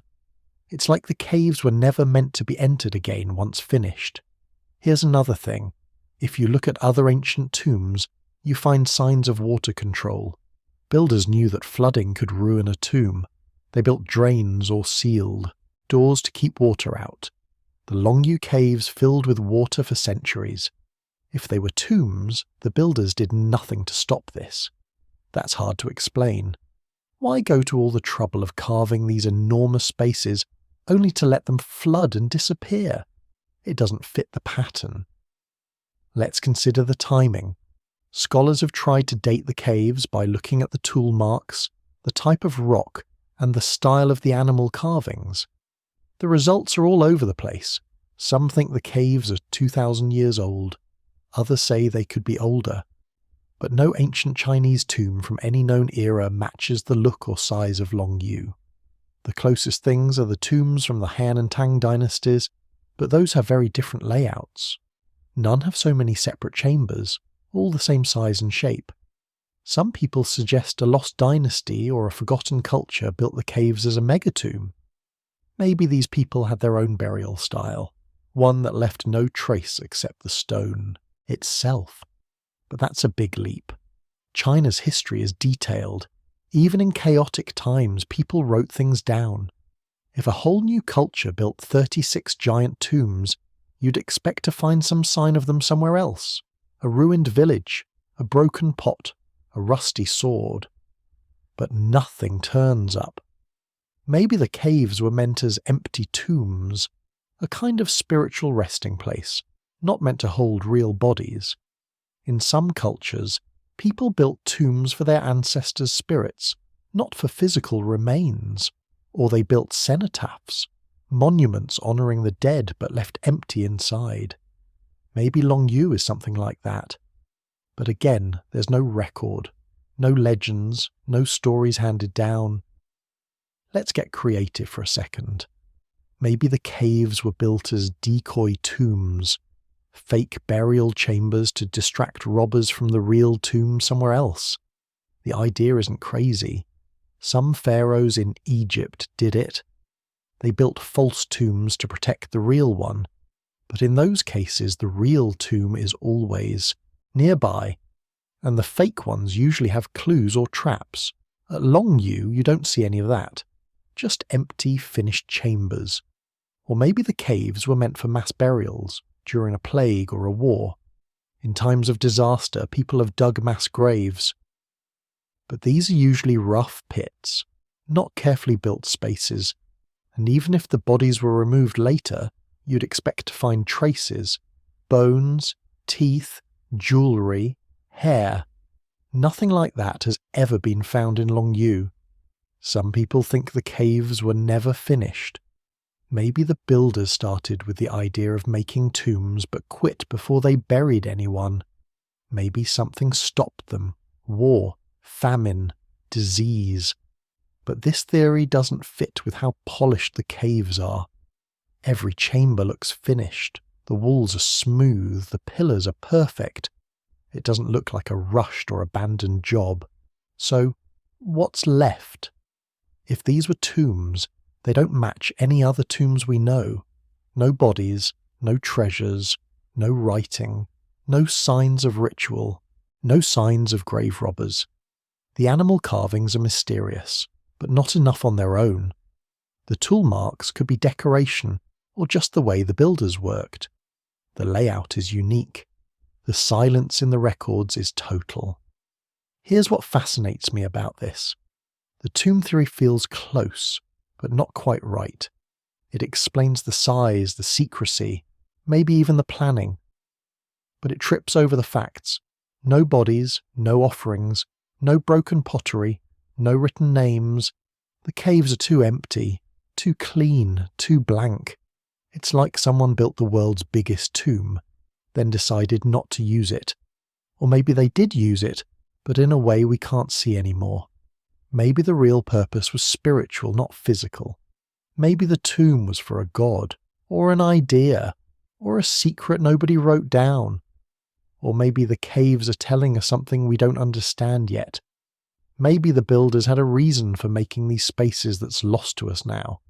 A belief, a fear, or a hope that never made it into the history books. Maybe it's not about bodies or treasure at all. And here's where the mystery deepens. If the caves weren't tombs, then what were they hiding from? Why go underground? Why carve out so many huge empty spaces and then leave them behind? What was happening above ground that made people do something so strange, so permanent, and then vanish without a word? Maybe there was something they feared.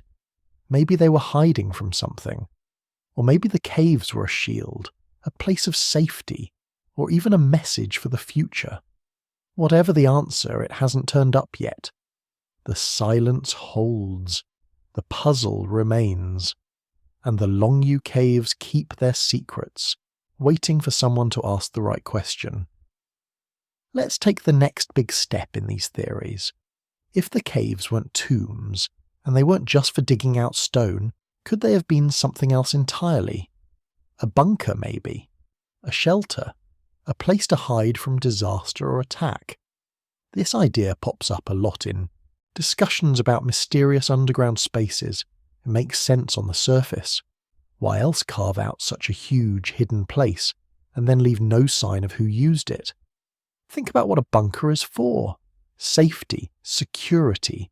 Somewhere you go when things above ground get too dangerous.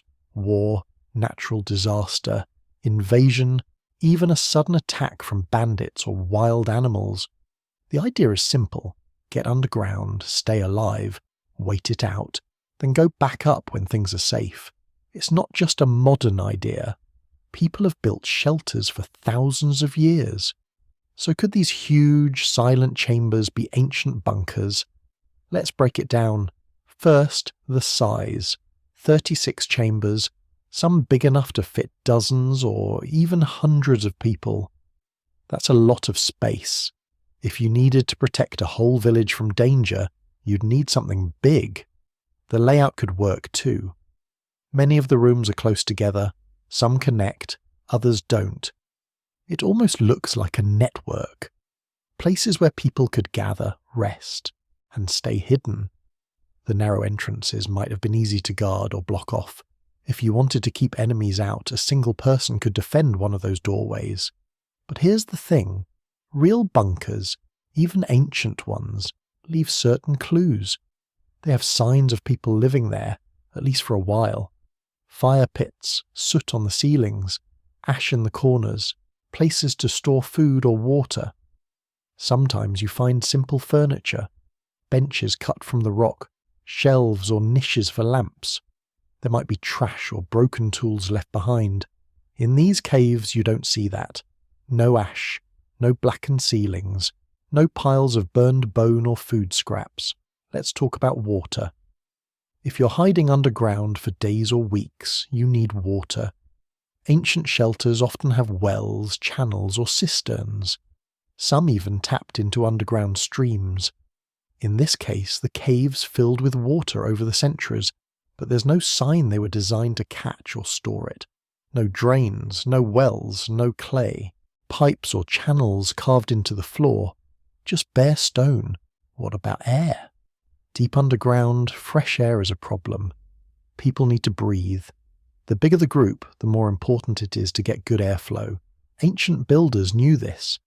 They carved vents or shafts, sometimes hidden, to bring in fresh air and let out smoke. In these caves, you don't see proper ventilation shafts. There are no holes leading up to the surface, no chimneys, no clever ways to move air around. If a large group tried to hide here for long, it would get stuffy fast, maybe even dangerous. Let's think about food and supplies. If this was a place to shelter during trouble, people would bring what they needed. You'd expect to find storage pits, shelves, or at least some leftover containers. In many ancient shelters, archaeologists find pottery, storage jars, or baskets. There's nothing like that here, not even broken pieces. Now to the entrances. In a true emergency shelter, you want a way in and a way out. Maybe even several exits, in case you need to escape quickly. Most of these caves have just one small entrance. Some are hidden underwater, others are hard to reach. This makes sense for defense, but it's risky if you're trapped inside. If the entrance collapsed or got blocked, there's no other way out. Let's go bigger. Could these have been built for a massive disaster? Something that threatened everyone above ground? People sometimes talk about apocalypse bunkers, places to survive a flood, a fire, a war, or even a cosmic event. Think of the stories about Noah's Ark or the underground cities in Turkey, built to hide from invaders. But when you look at those real examples, there's always evidence of long-term use. Cooking fires, trash pits, bones from meals, stone doors that roll into place to seal off the entrance. In those Turkish cities, you find kitchens, stables, wells, even wine presses. Life underground, not just empty rooms. In these caves, there's none of that. No sign anyone cooked a meal, no kitchen space, no animal pens, no storage rooms for grain or supplies. It feels less like a home and more like an empty shell. Some people wonder if the caves were used only once, for a single big emergency, then abandoned. That could explain the lack of daily trash. But even in a one-time crisis, people leave things behind. Tools, clothing, maybe a forgotten bowl or a broken sandal. Here, the stone is clean, untouched. Let's talk about secrecy. If you build a bunker, you want it hidden. These chambers were covered by ponds for centuries. That could be nature, or it could be by design. Maybe the builders meant for the water to hide the entrances. That would make the caves hard to find, even if you were looking for them. But if secrecy was the goal, why make the rooms so big and so many? Why not hide a few small shelters instead of 36 huge ones? What about defense? If you expect trouble, you fortify your hideout. Open spaces, silent and still. Now to the open spaces, silent and still. Now to the question of war. Could these be a military base? A place where soldiers hid, or where weapons were stored? It's possible. Armies need barracks, armories, storage for food and gear. But once again, there's nothing left to suggest military use. No arrowheads, no spear tips, no armour or shields, no written orders or banners. Even in places that have been looted, archaeologists usually find some trace of weapons or equipment. Here, there's none. Let's step back and look at the big picture. In other parts of the world, underground shelters were built for different reasons. In Malta, there are huge underground temples and safe rooms carved into rock. In Cappadocia, entire cities went underground to hide from raiders. In England, people dug tunnels to escape invaders in medieval times. All these places tell a story. You can see how they were used. You find the marks of daily life, fires, food, tools, even toys. The caves in Longyou don't tell that story. They don't have those marks. Some have suggested disease. Maybe people dug these out to escape a plague. Stay underground, away from sickness. But hiding from disease works only if you can seal the entrance and survive for a while inside. That means food, water, air, and it means you leave something behind. Empty jars, animal bones, scraps of cloth. Here, there's nothing. Let's think about natural disasters. Earthquakes, floods, fires. Underground spaces can protect against all of these, at least for a short time. But if you're sheltering from a flood, you don't dig below the water table. If you're hiding from fire, you want an exit route. If you're worried about earthquakes, you don't carve such big open halls with thin roofs. The design doesn't fit the threat. What if these built huge projects to prove they're built huge projects to prove their might? Walls, towers, canals, pyramids. Sometimes those projects didn't have a real use beyond impressing people. But even then, there was usually a record.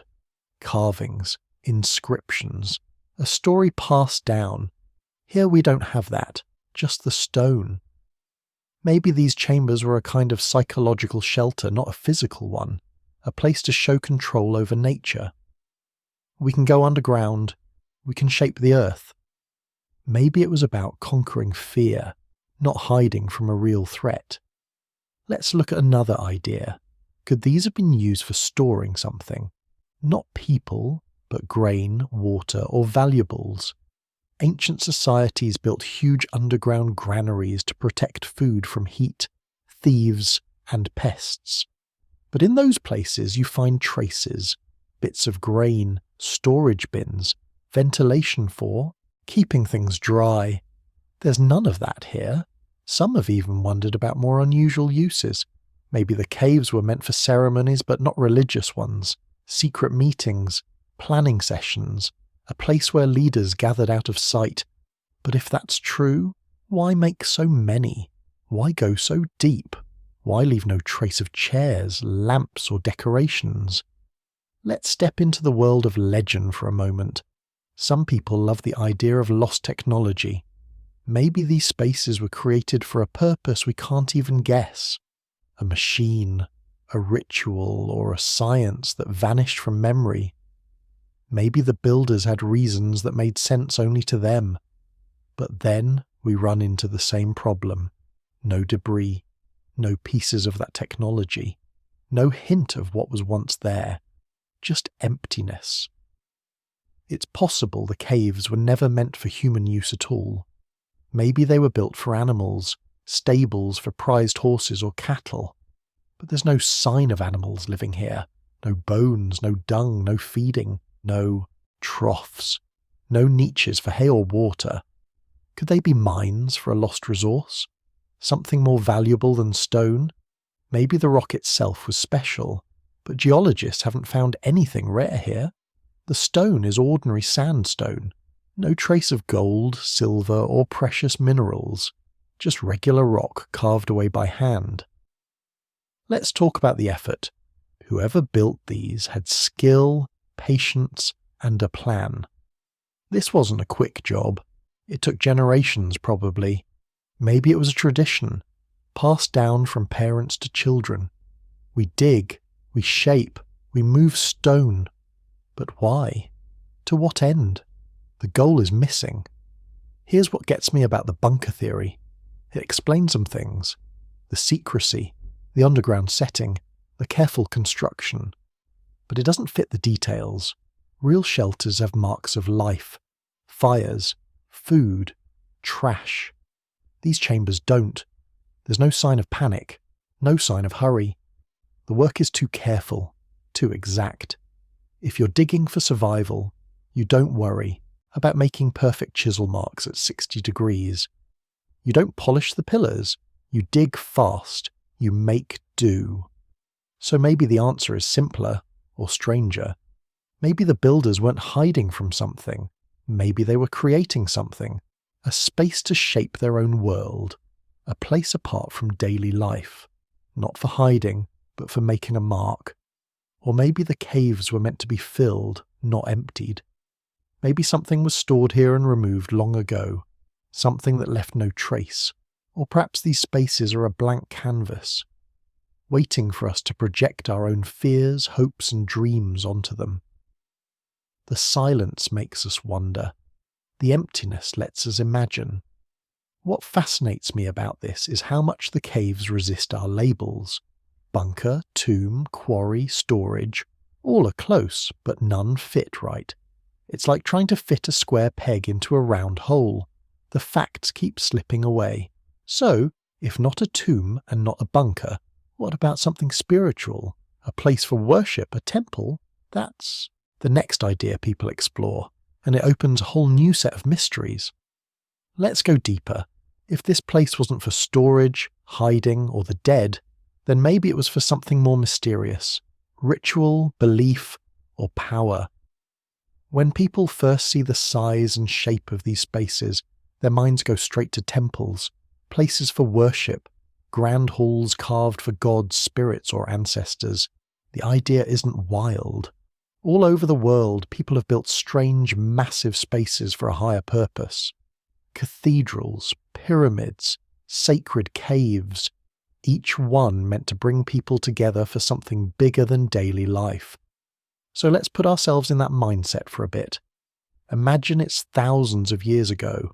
No big cities, no highways, just small villages and farmland.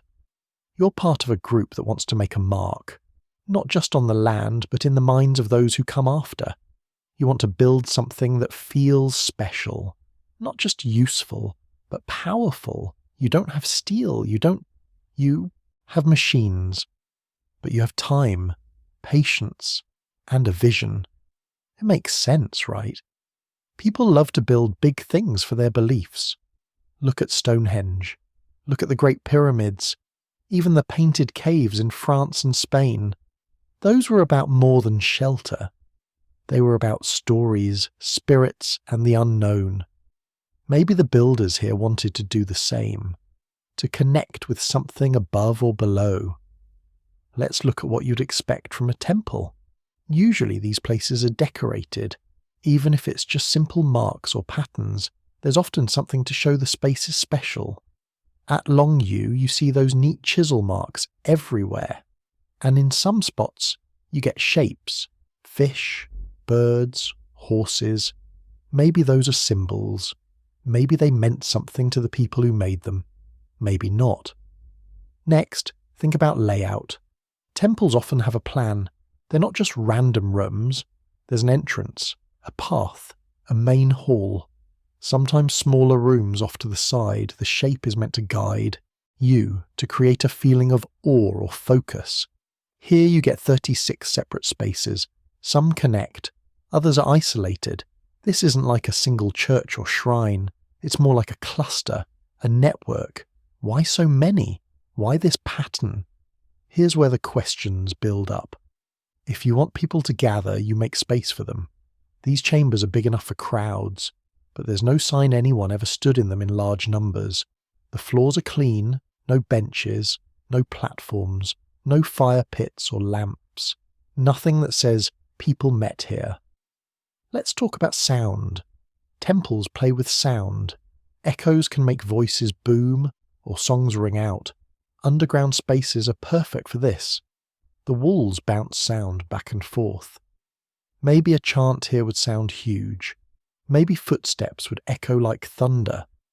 But if this was the goal, you'd expect more decoration, or at least some sign of music or words. You don't see that.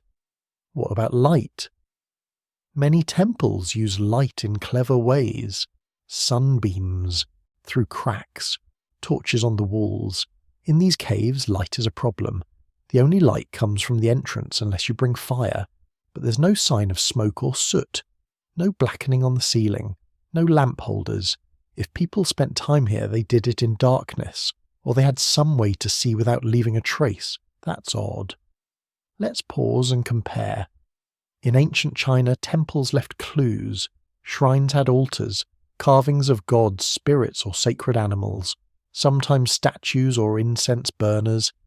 Even in simple wooden temples, you find holes in the floor where posts once stood, or bits of coloured paint. None of that is here, not even a niche for an offering. But what if this place was meant for a different kind of ritual? Maybe something secret or private. Maybe only a few people were allowed inside. That could explain the lack of benches or altars. Maybe the act of carving the space was the ritual. Maybe the process mattered more than the finished room. That's a theory some people like. The idea is that the work itself was a spiritual act.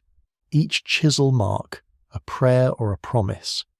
The marks on the wall could be reminders of that effort. Every worker left a piece of themselves in the stone. Let's think about how long it would take.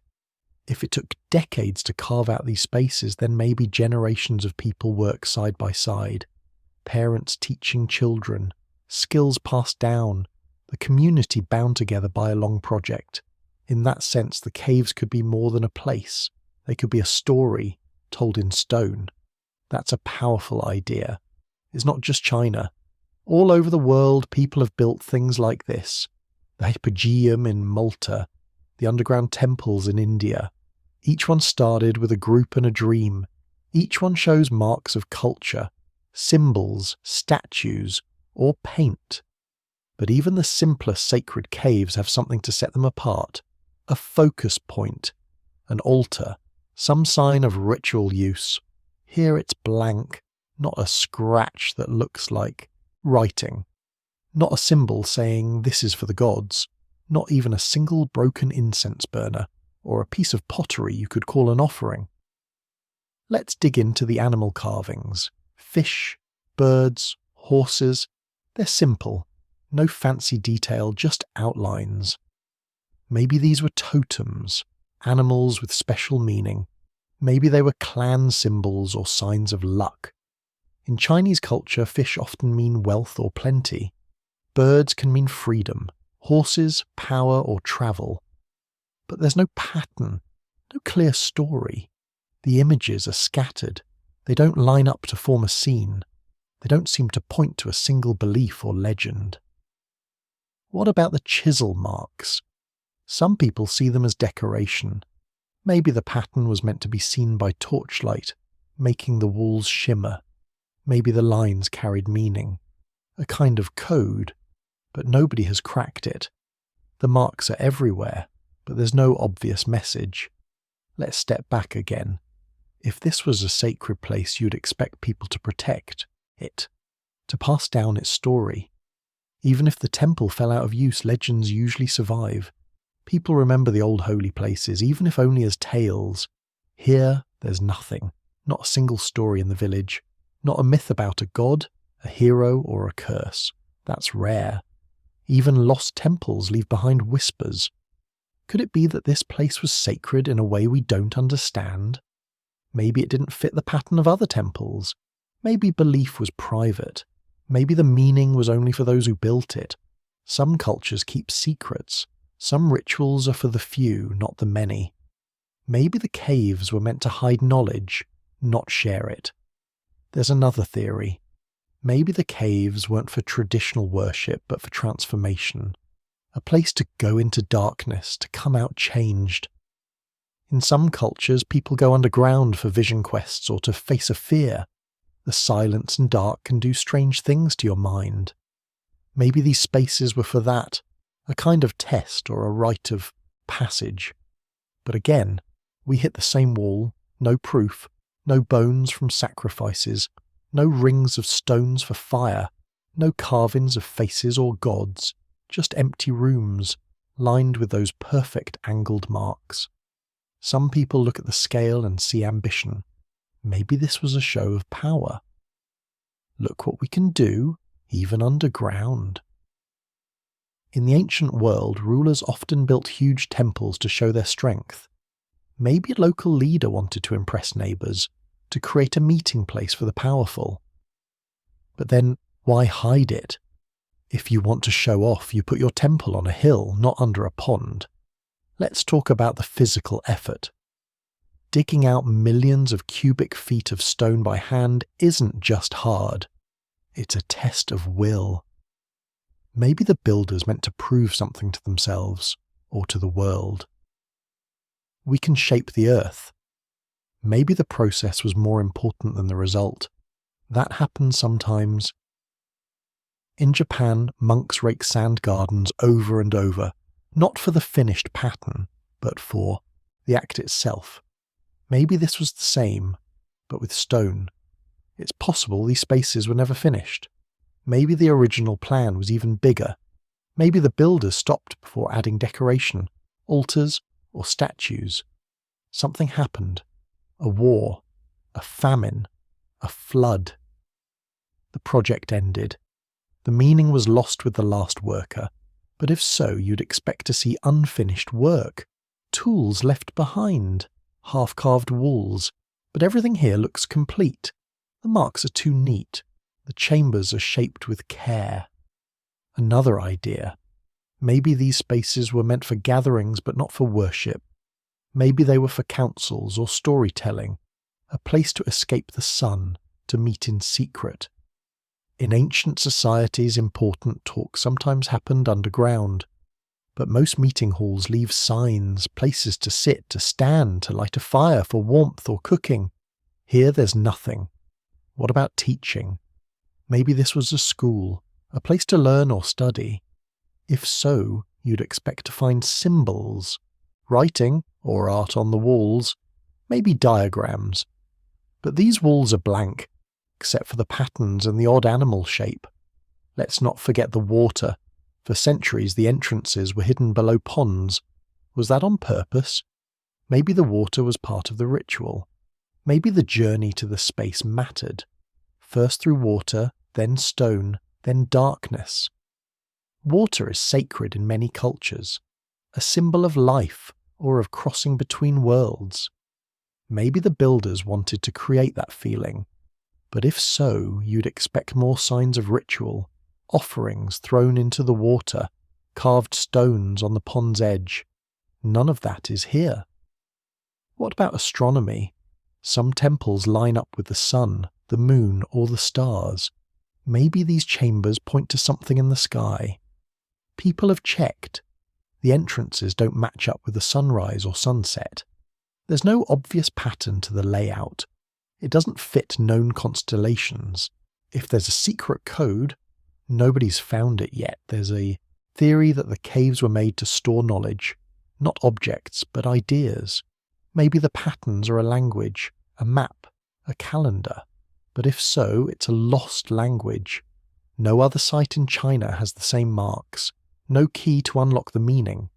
Some people say the emptiness is the point. Maybe these spaces were meant to be blank, a place for the mind to wander, a canvas for dreams, not stories.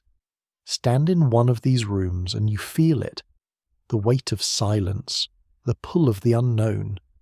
It's possible the builders wanted to erase themselves, to leave only the work, not the story. Some cultures believe that true art is anonymous. The maker doesn't matter, only the creation. Maybe the story was never meant to be told. What fascinates me about this mystery is how it pulls you in. The more you look, the less you know. Every theory fits for a second, then slips away. The facts say temple, but the details say something else. It's like a puzzle with half the pieces missing. And here's the thing. Maybe we're asking the wrong questions. Maybe the people who built this didn't think about temples or tombs or storage. Maybe they just wanted to make something lasting, something that would survive after memory faded. A mark in the world, waiting for someone, anyone, to find it and wonder. Or maybe the real meaning is gone forever, lost when the last storyteller died, when the last child stopped asking why did they dig here. That's the real silence. Not just the silence of empty rooms, but the silence of lost words. So, was it a temple? Maybe in some way. Maybe not in any way we'd recognize. Every theory tries to tie it down to give it a label, but every answer falls short. Next, let's look at what happens when every theory fails. That's when the stranger details start to stand out. The little things that don't fit any pattern, and the questions that keep you up at night. So, let's get into what really makes the Longyou Caves so bizarre. Not just the big stuff, the size, the missing records, the strange silence. It's the details. The little things you notice when you start looking closely. The odd facts that just don't fit. These are the things that keep researchers awake at night. And honestly, they're the things that make this mystery feel so stubborn. It's like the caves are challenging us. Figure me out, I dare you. Let's start with the entrances. If you walk around the area today, most of the cave openings are hidden or sunken. Some used to be under ponds, others are tucked into hillsides. But none of them are grand or showy. You'd expect a project this massive to have a main doorway, a gate, some kind of marker, maybe steps leading down, maybe a carved sign above the entrance.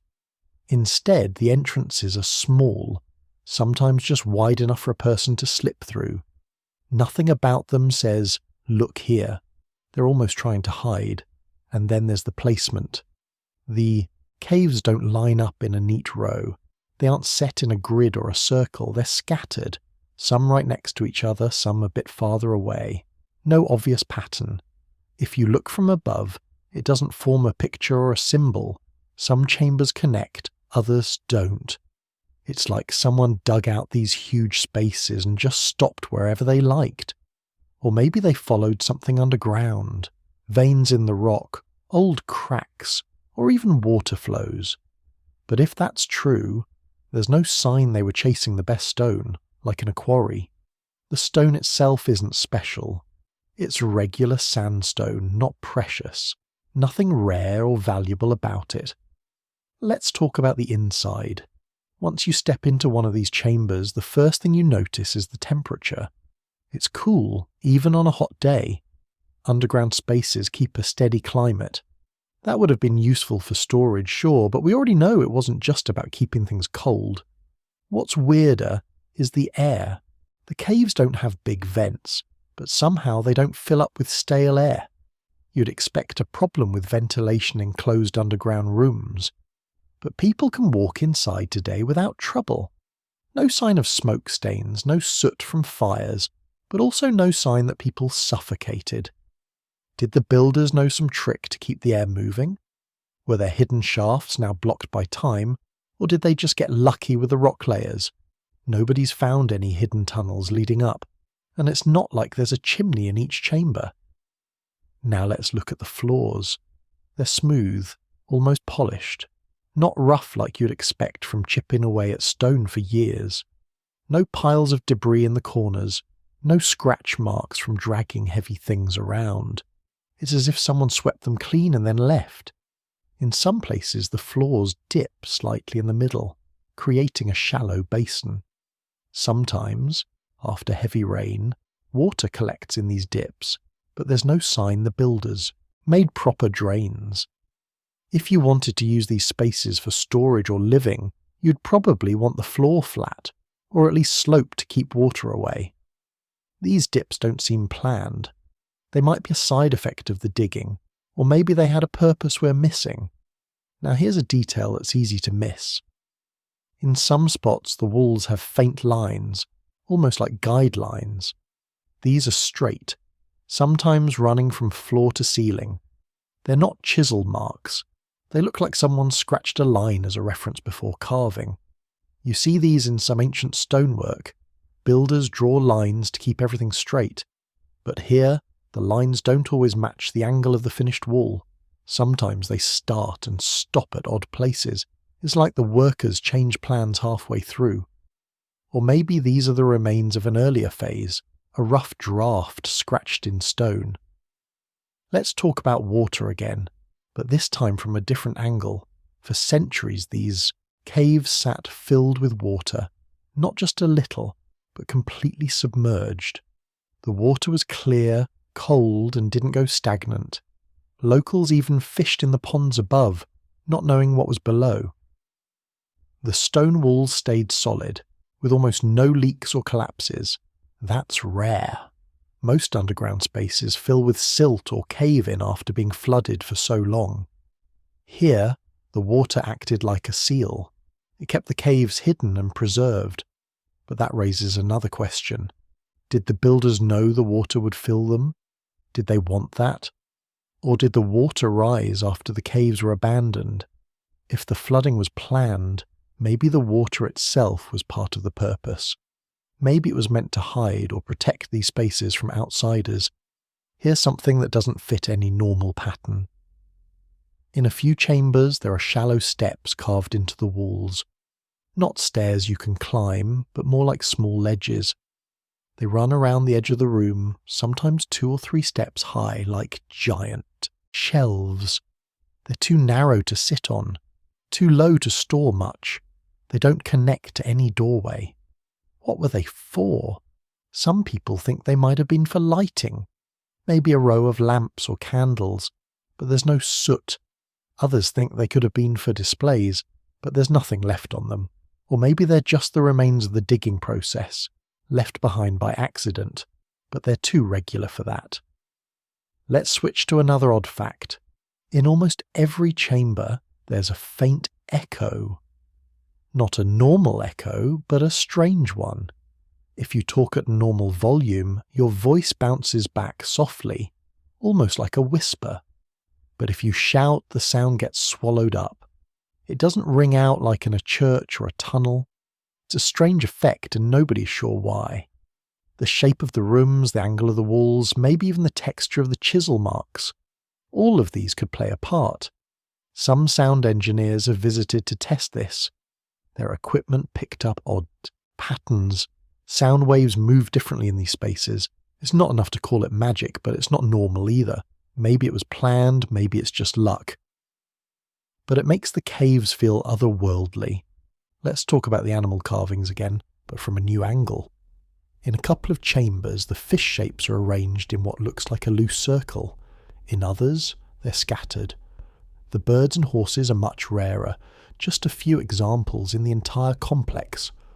What's interesting is that none of these carvings overlap with chisel marks. It's as if the animal shapes were added after the main work was done. Maybe they marked something important, a special spot, or maybe people came back later, long after the caves were finished, and added their own symbols. The styles don't match any known period. They're too simple, almost childlike. There's no sign of paint or colour, no signature, no date, just outlines like sketches in stone. Now, here's a detail you won't find in most articles. In some places, the ceiling has what look like small holes, less than an inch across. They aren't regular. Some are grouped together, some stand alone. Nobody's sure if these are natural or made by hand. They don't go deep. Maybe someone tried to drill into the rock, or maybe they're relics of old wooden pegs that have long since rotted away. In ancient construction, people sometimes used wooden beams to support roofs while carving. They'd remove the beams later, leaving holes. But here, the holes aren't arranged in a pattern that makes sense for support beams. Some are in places where you wouldn't need extra strength. Maybe they held decorations, or maybe they're just random. Let's talk about the leftover tools, or more accurately, the missing tools. For a project this size, you'd expect to find broken chisels, hammerheads, or pieces of equipment left behind. Even if the workers cleaned up, a few scraps should have survived, but no tools have ever turned up in the caves or nearby, not even fragments. No lost picks, no handles, no sharpening stones. It's like the workers cleaned up every last bit. Or maybe they took their tools with them, but why be so careful? In most ancient work sites, you always find something left behind. Here, nothing. That level of tidiness feels almost deliberate. Let's zoom out and think about the larger area. Around the caves, the soil has been studied. Archaeologists dug test pits, looking for traces of ancient camps, workshops, or settlements. They found almost nothing. No trash piles, no food scraps, no old fire pits. No sign that hundreds or thousands of people lived nearby for years. That doesn't make sense. A project this size should leave a mess, a clear footprint in the dirt. But the land around the caves is quiet. There's farmland, some modern houses, and not much else. It's like the builders finished their work and vanished, leaving no trace above ground. Let's move to another strange fact. When researchers tried to date the caves, they ran into a wall. Usually you can find bits of wood, bone, or pottery in the dirt. You use those to figure out how old something is. Here, nothing. No ancient trash, no broken pots, no lost jewellery, Not even a bit of charcoal. That makes it almost impossible to get an exact date. Some scientists try to test the chisel marks themselves, looking for bits of bronze or traces of wear. But sandstone doesn't hold those clues well. The best they could do was guess based on style, and that's shaky. Most estimates put the caves at around 2,000 years old, but that's just a hunch. Now, let's talk about the local stories, or really the lack of them. In almost every ancient site, even forgotten ones, you find legends, myths, ghost stories. This hill is haunted. That cave holds treasure. Not here. For centuries, the people living above had no idea the caves existed. No stories about gods, kings, or monsters. No rumours about lost treasure or hidden dangers. It's like the memory of the caves was erased on purpose, or maybe nobody ever knew. That's strange. Oral history is strong in rural places. Stories last for generations. But here, nothing survived. Let's go back to the construction for a moment. Carving out sandstone isn't easy, but it's doable with bronze tools. The problem is keeping those tools sharp. Sandstone wears down bronze quickly. You'd need to stop and sharpen your chisel every few hours. For 1,000,000 cubic meters of stone, you'd go through thousands of chisels. That's a lot of metal, but there's no sign of a smithy or toolmaker's shop in the area. No slag heaps from melting metal. No piles of broken tools tossed aside. It's as if every chisel was used, sharpened, and then taken away when the job was done. Or maybe the tools were made elsewhere and brought in. But then, why no record of such a big job? Now, here's where things get really weird. Some chambers have walls that almost seem to hum if you press your ear against them. It's probably just the wind moving through cracks, or maybe distant traffic. But people who visit swear it's different. A low, steady vibration, just at the edge of hearing. Maybe it's nothing. Maybe it's just the mind playing tricks in the dark. But it adds to the feeling that these rooms are not ordinary. Let's look at another oddity. In a few places, the chisel marks are interrupted by smooth patches. No tools seem to have touched these spots. They're as smooth as glass, maybe 2 feet wide, running from floor to ceiling. No explanation. Maybe the rock was softer there. Maybe the builders planned to carve something and never did. Or maybe these were meant to be message boards, left blank for a reason, but there's no writing, no paint, nothing to suggest what these blank slates were for.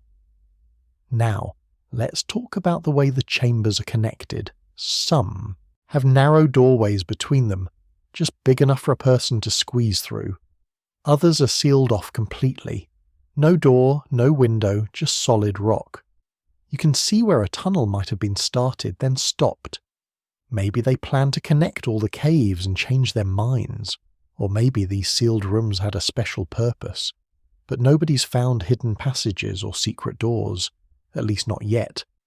Here's something that's easy to overlook. In a few places the ceiling curves down low, almost touching the floor. You have to crouch to get through. Why make a space so hard to move in? If this was for gatherings, why make people duck?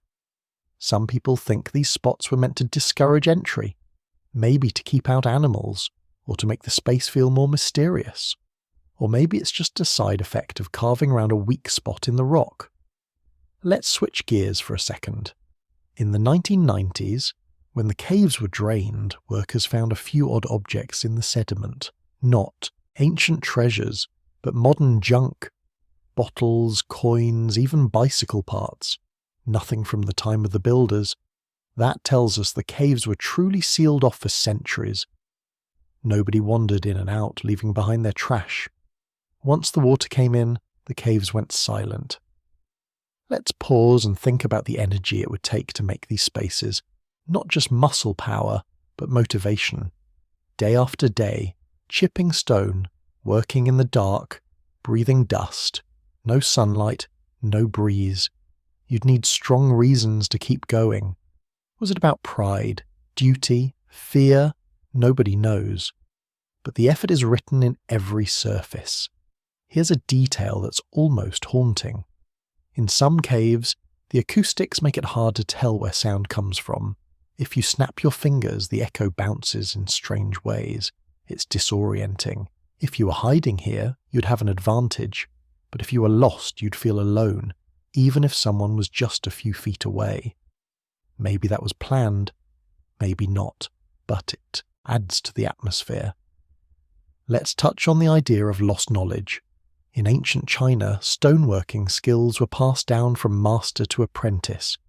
Techniques were guarded, sometimes kept secret within families. But the style in these caves doesn't match any known tradition. It's like a whole set of skills appeared, were used for this one job, then vanished. No other site in China has the same patterns, the same method. It's a one-of-a-kind mystery. Now, let's think about what comes next. At this point, every normal theory has been tried and found wanting. Storage, tomb, temple, quarry, bunker, each one fits some details, but never all. That's when you start to wonder about the things you can't see, about the ways people might try to erase a memory, or hide a story so well that even their descendants wouldn't know it existed. That's the real heart of the Longyou puzzle.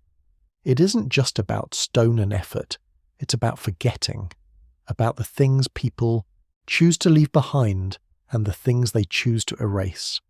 The caves sit in silence, daring us to remember something no one living has ever known. And now, let's turn to the hardest question of all. How do you make something this big, this strange, and then wipe it from memory? What does it mean to erase an entire chapter of history, on purpose or by accident? That's where our journey heads next. So, here we are, staring at the emptiness where a story should be. A place dug by human hands, but with its story cut out of the record. This is where the theories about erasure start. Not just the physical kind, moving piles of stone, hiding entrances, but the deeper kind, the erasure of memory itself. How do you hide a project this big? Or, even stranger, how do you make people forget it ever happened? Let's walk through the main theories, one by one, and see what makes sense and what just gets stranger the more you look at it. First up, the simplest idea. Maybe it wasn't. Erased on purpose. Maybe people just forgot. Over time, even the biggest things can be swallowed up by routine and weather and new generations. Kids grow up, old people die, and stories get lost. The world moves on. We're used to thinking history is a straight line, with memories handed down like a family photo album. But that's not always true. Sometimes whole chapters just get skipped. Maybe the caves were built, used for a while, and then abandoned when something better came along. Maybe people left the area, or a disaster forced them out, and the memory just faded. Sounds simple, right? But here's what doesn't fit. Even when people forget the details, traces usually hang on. Place names, odd words, folk tales, warnings. Don't go there, it's haunted. That hill used to be something. Here, it's silence. Not even a whisper that something huge lay below their feet. That's not normal forgetting. That's a blank spot. Wiped clean. Let's try another angle. Maybe the caves were part of a secret. Something people weren't supposed to talk about. Secret societies, forbidden rituals, hidden knowledge. These ideas always pop up when there's a gap in the record. In China's long history, there were times when certain practices were banned, certain books burned, certain stories erased. Maybe the builders belonged to a group that needed to hide. Maybe the caves were a private place for ceremonies, or a refuge when things got dangerous. If that's true, the silence would be a way to protect the group. Don't talk, don't write, don't leave clues. And if something happened to the group, if they were wiped out or scattered, the secret dies with them. Maybe that's what happened here. But even secret societies usually leave a mark. Symbols, hidden signs, coded language. Archaeologists love finding these. Not a single one has turned up in Longyou. The fish and bird carvings are just too simple. They don't match any known code. If this was a secret, it was the kind that left nothing for anyone to find. Now, let's think about the official side.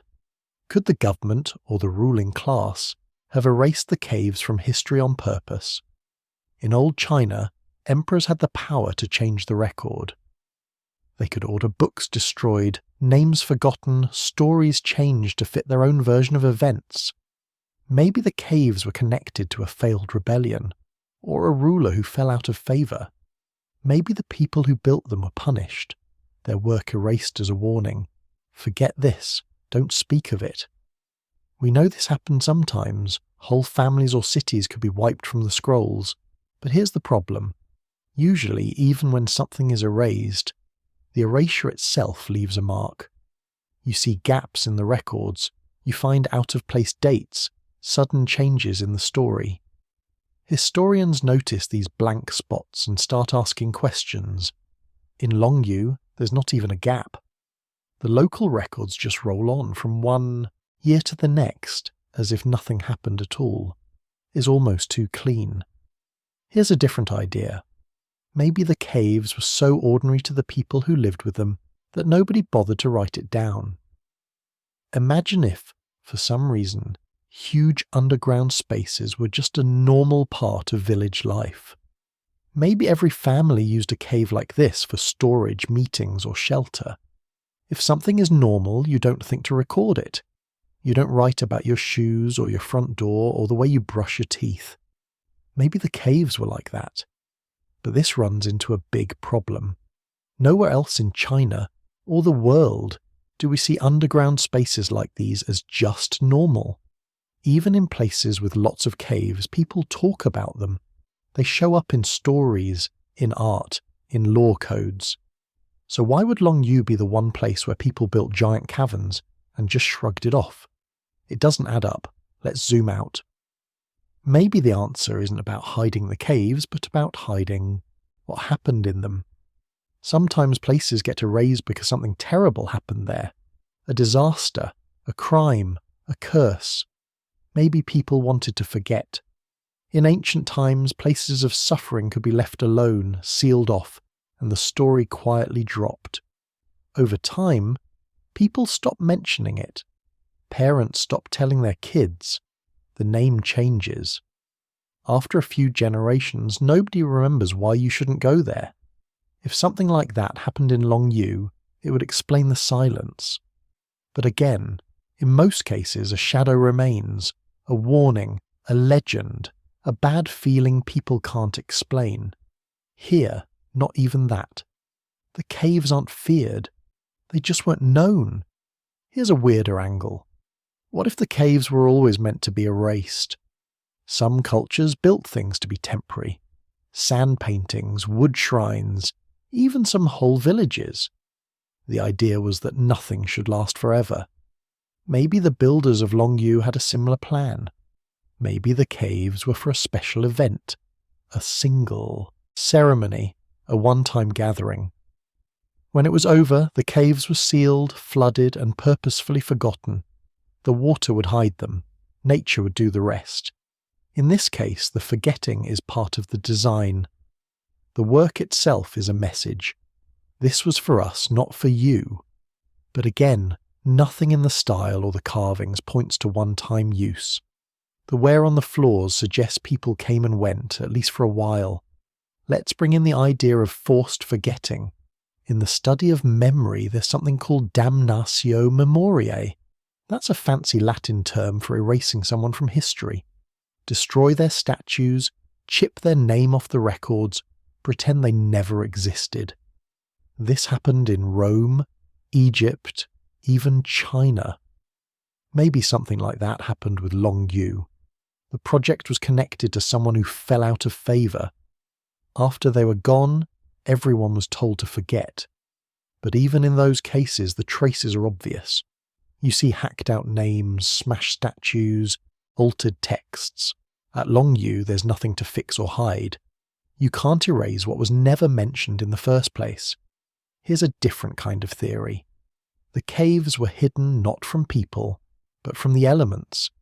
Maybe their purpose was always to be secret, protected by water and earth. The builders knew the area would flood. Maybe they counted on it. Seal the caves, let them fill with water, and wait for the world to change. The project becomes an underground time capsule, waiting for someone to stumble onto it centuries later. If that's true, the erasure isn't about memory, it's about patience. The caves were never meant to be found until the right time. But then, why make them so big? Why put in all that effort if nobody was supposed to see them for hundreds or thousands of years? Let's talk about a theory that comes up a lot: outside influence. Some people suggest the builders weren't local at all. Maybe they were travellers, refugees, or even people from a lost culture. They arrived, did this one huge job and left. When they left, their knowledge and language disappeared too. The local people had no idea what the caves were for, so they ignored them. Over time, the entrances were hidden by water and dirt, and the memory died out. This happens sometimes in history. A new group moves in, finds something strange, and just leaves it alone. But in almost every case, some memory sticks around. A song, an object, a rumour. In Longyou, nothing. Now let's look at the idea of deliberate removal of records.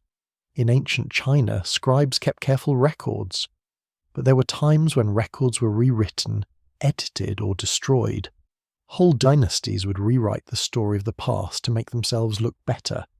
If the caves were built in a period that later rulers wanted to forget, the records could have been burned. Scribes could have been ordered to stay silent.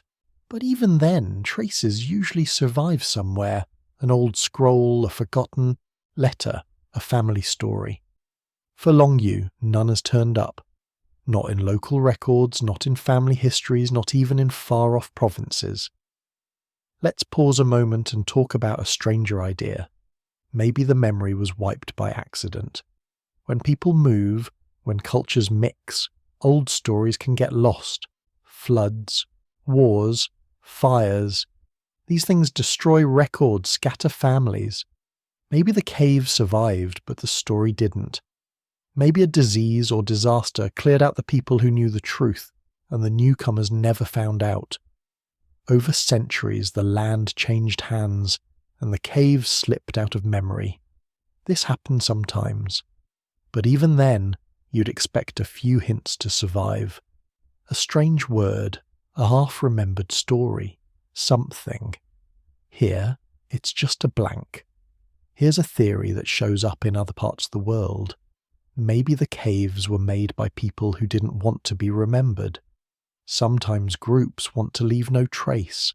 Outlaws, rebels, people on the run. They hide underground, do their work, and then cover their tracks.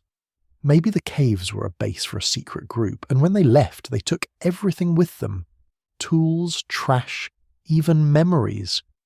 Over time, nature hid the rest. This could explain the missing tools, the lack of records, the vanished stories. But it's hard to imagine a group big enough to dig out that much stone, yet careful enough to erase every trace. Let's switch perspectives. Maybe the forgetting happened slowly. Each generation knew a little less. The caves became less important, then just oddities, then nothing at all. Maybe people started using the land differently. New rulers, new crops, new ways of living. After a while, nobody cared about what lay underground. The entrances filled in, the water rose, and the story faded out. Sometimes history isn't erased. It just drifts away. But again, it's odd that nothing survived. Not even a myth. Another idea. The caves were built as a message for the future. Maybe the builders wanted to hide their knowledge until the right people came along. A kind of message in a bottle. Seal it up, let time do its work, and trust that someone would find it when the world was ready. Maybe the missing memory isn't a failure, but the whole point. The work was meant for us, not for them. But if that's true, what's the message supposed to be? And why no instructions, no clue, no sign saying open in case of emergency? Let's talk about erasure from a different angle. Language. Maybe the people who built the caves spoke a language nobody else understood. When their group vanished, so did the words needed to explain what they'd done. Even if later people found the caves, they couldn't read the marks or understand the carvings. Over time, the meaning was lost. But again, there's no real writing in the caves. No symbols, no names, no instructions. Just animals and chisel marks. So, if language was lost, it happened early and completely. Here's one more theory, and it's a weird one. Maybe the caves weren't supposed to be remembered by people at all. Maybe they were built for something else. Spirits, gods, ancestors. If the work was part of a ritual meant to be temporary, or sacred in a way that made talking about it forbidden, people might have made a rule. Never speak of this. Never write it down. Never pass it on. Sacred silence, kept for generations. If so, the forgetting is a kind of respect, a way of keeping the power of the place alive by not naming it. But if that's true, it's the best kept secret in history. Let's get practical for a second. Sometimes the answer is just bad luck. Maybe the people living above the caves weren't interested in history. Maybe they were poor, busy, focused on survival. When the people who knew the story died, nobody bothered to ask. New rulers came, new problems needed solving, and the old stories just faded. But even in places where people are poor or busy, stories hang on, people remember odd things. Oh, that pond. My grandfather said something strange happened there once. In Longyou, not even that. Now let's talk about the role of water. For so long, the caves were underwater, totally sealed off from view. Maybe that's the whole answer. Out of sight, out of mind. People fished the ponds, never knowing what was below. When the water finally drained, it was like finding a locked room in your own house. Maybe the memory was lost simply because nobody could see it. But even so, you'd think someone would be curious. Someone would poke around, try to explain the old steps, the odd shape of the ponds. But if they did, they left no record. Finally, let's ask the big question. Does it matter if the story was erased on purpose or by accident? Either way, we're left with a hole. A place where something huge happened, and the memory is gone. Some people find this frustrating. They want answers, a neat solution, a reason for the silence, but maybe the message is that history is full of these holes, gaps left by time, or by people who wanted to hide, or by simple bad luck. What fascinates me about this is how much effort it takes to truly erase something. It's not enough to hide the entrances or destroy the tools. You have to erase the story from every mind, every scrap of paper, every line of gossip. You have to make the world forget, so completely that even the questions disappear. That's almost impossible. And yet, here we are, looking at a place where it seems to have happened. Maybe, in the end, that's the real power of Longyou. It's not just a mystery of stone and silence. It's a reminder that forgetting can be as powerful as remembering. That sometimes the biggest stories are the ones nobody tells, and that erasure, whether on purpose or by accident, leaves behind a different kind of monument. Not carved in stone, but in silence. And now, let's turn to the world above ground. The fields, the ponds, and the farmer who changed everything by draining that water. Because the story of Longyou isn't just about what's missing, it's about what was found. So what do we do with a mystery like Longyou? We've asked every usual question. We've looked for every scrap of evidence. We've turned the puzzle upside down, shaken it, and listened for loose pieces. Yet, instead of answers, we're left holding a kind of silence. Not just any silence, a deep one. A silence that feels heavy, almost chosen. Let's shift our gaze to what's happened since the caves were found. The world above ground has changed. The fields and ponds that hid these caverns are now famous. Tourists visit every year. Scientists come from all over. The local government protects the site and runs guided tours. The caves are lit with soft lights. There are walkways and signs. People take photos, whisper in awe, and leave again. But even with all this attention, the mystery remains. No new document has turned up. No local elder remembers a family story that explains the caves. Archaeologists keep digging, but the only things they find are more questions. Sometimes, the more we look, the stranger it gets. Now, here's a twist. Sometimes, a mystery becomes part of the place. The unanswered questions draw people in. Every visitor brings their own ideas. Some believe the caves are proof of forgotten genius. Others think they're a warning, or a message, or even a joke from the past. Local kids invent ghost stories. Some elders say it's best not to ask too many questions. Over time, the silence gathers new layers. The mystery itself becomes a kind of legend. Let's talk about what we do know. The caves were hidden for centuries. Farmers fished those ponds, never knowing what was beneath. Generations lived and died above the stone ceilings. The story was right under their feet, but nobody noticed. Then, one decision, a farmer draining his pond, changed everything. In a way, the mystery was always waiting just below the surface. We just needed the right moment to find it. There's a lesson here about how history works. Sometimes it's not about what's written down, it's about what we almost miss. The Longyou caves remind us that the past is full of surprises. There are always stories hiding in plain sight. Some are written in ink, others are carved in stone, hidden in darkness, waiting to be found. Think about the odds. What if that farmer hadn't drained his pond? What if nobody thought to pump out the water? The caves might still be underwater today. We'd walk over them, never knowing they existed. The silence would go on. The world is full of places like this, stories that are just one lucky accident away from being discovered. Here's another angle. The caves teach us about the limits of knowledge. We want to believe that with enough digging we'll find every answer, that history is a puzzle we can solve if we just try hard enough, but sometimes the records are gone for good. Sometimes there are no witnesses left. Sometimes a whole piece of the story is just missing. It can feel frustrating, even unfair. But it's also a part of life. Not every question gets an answer.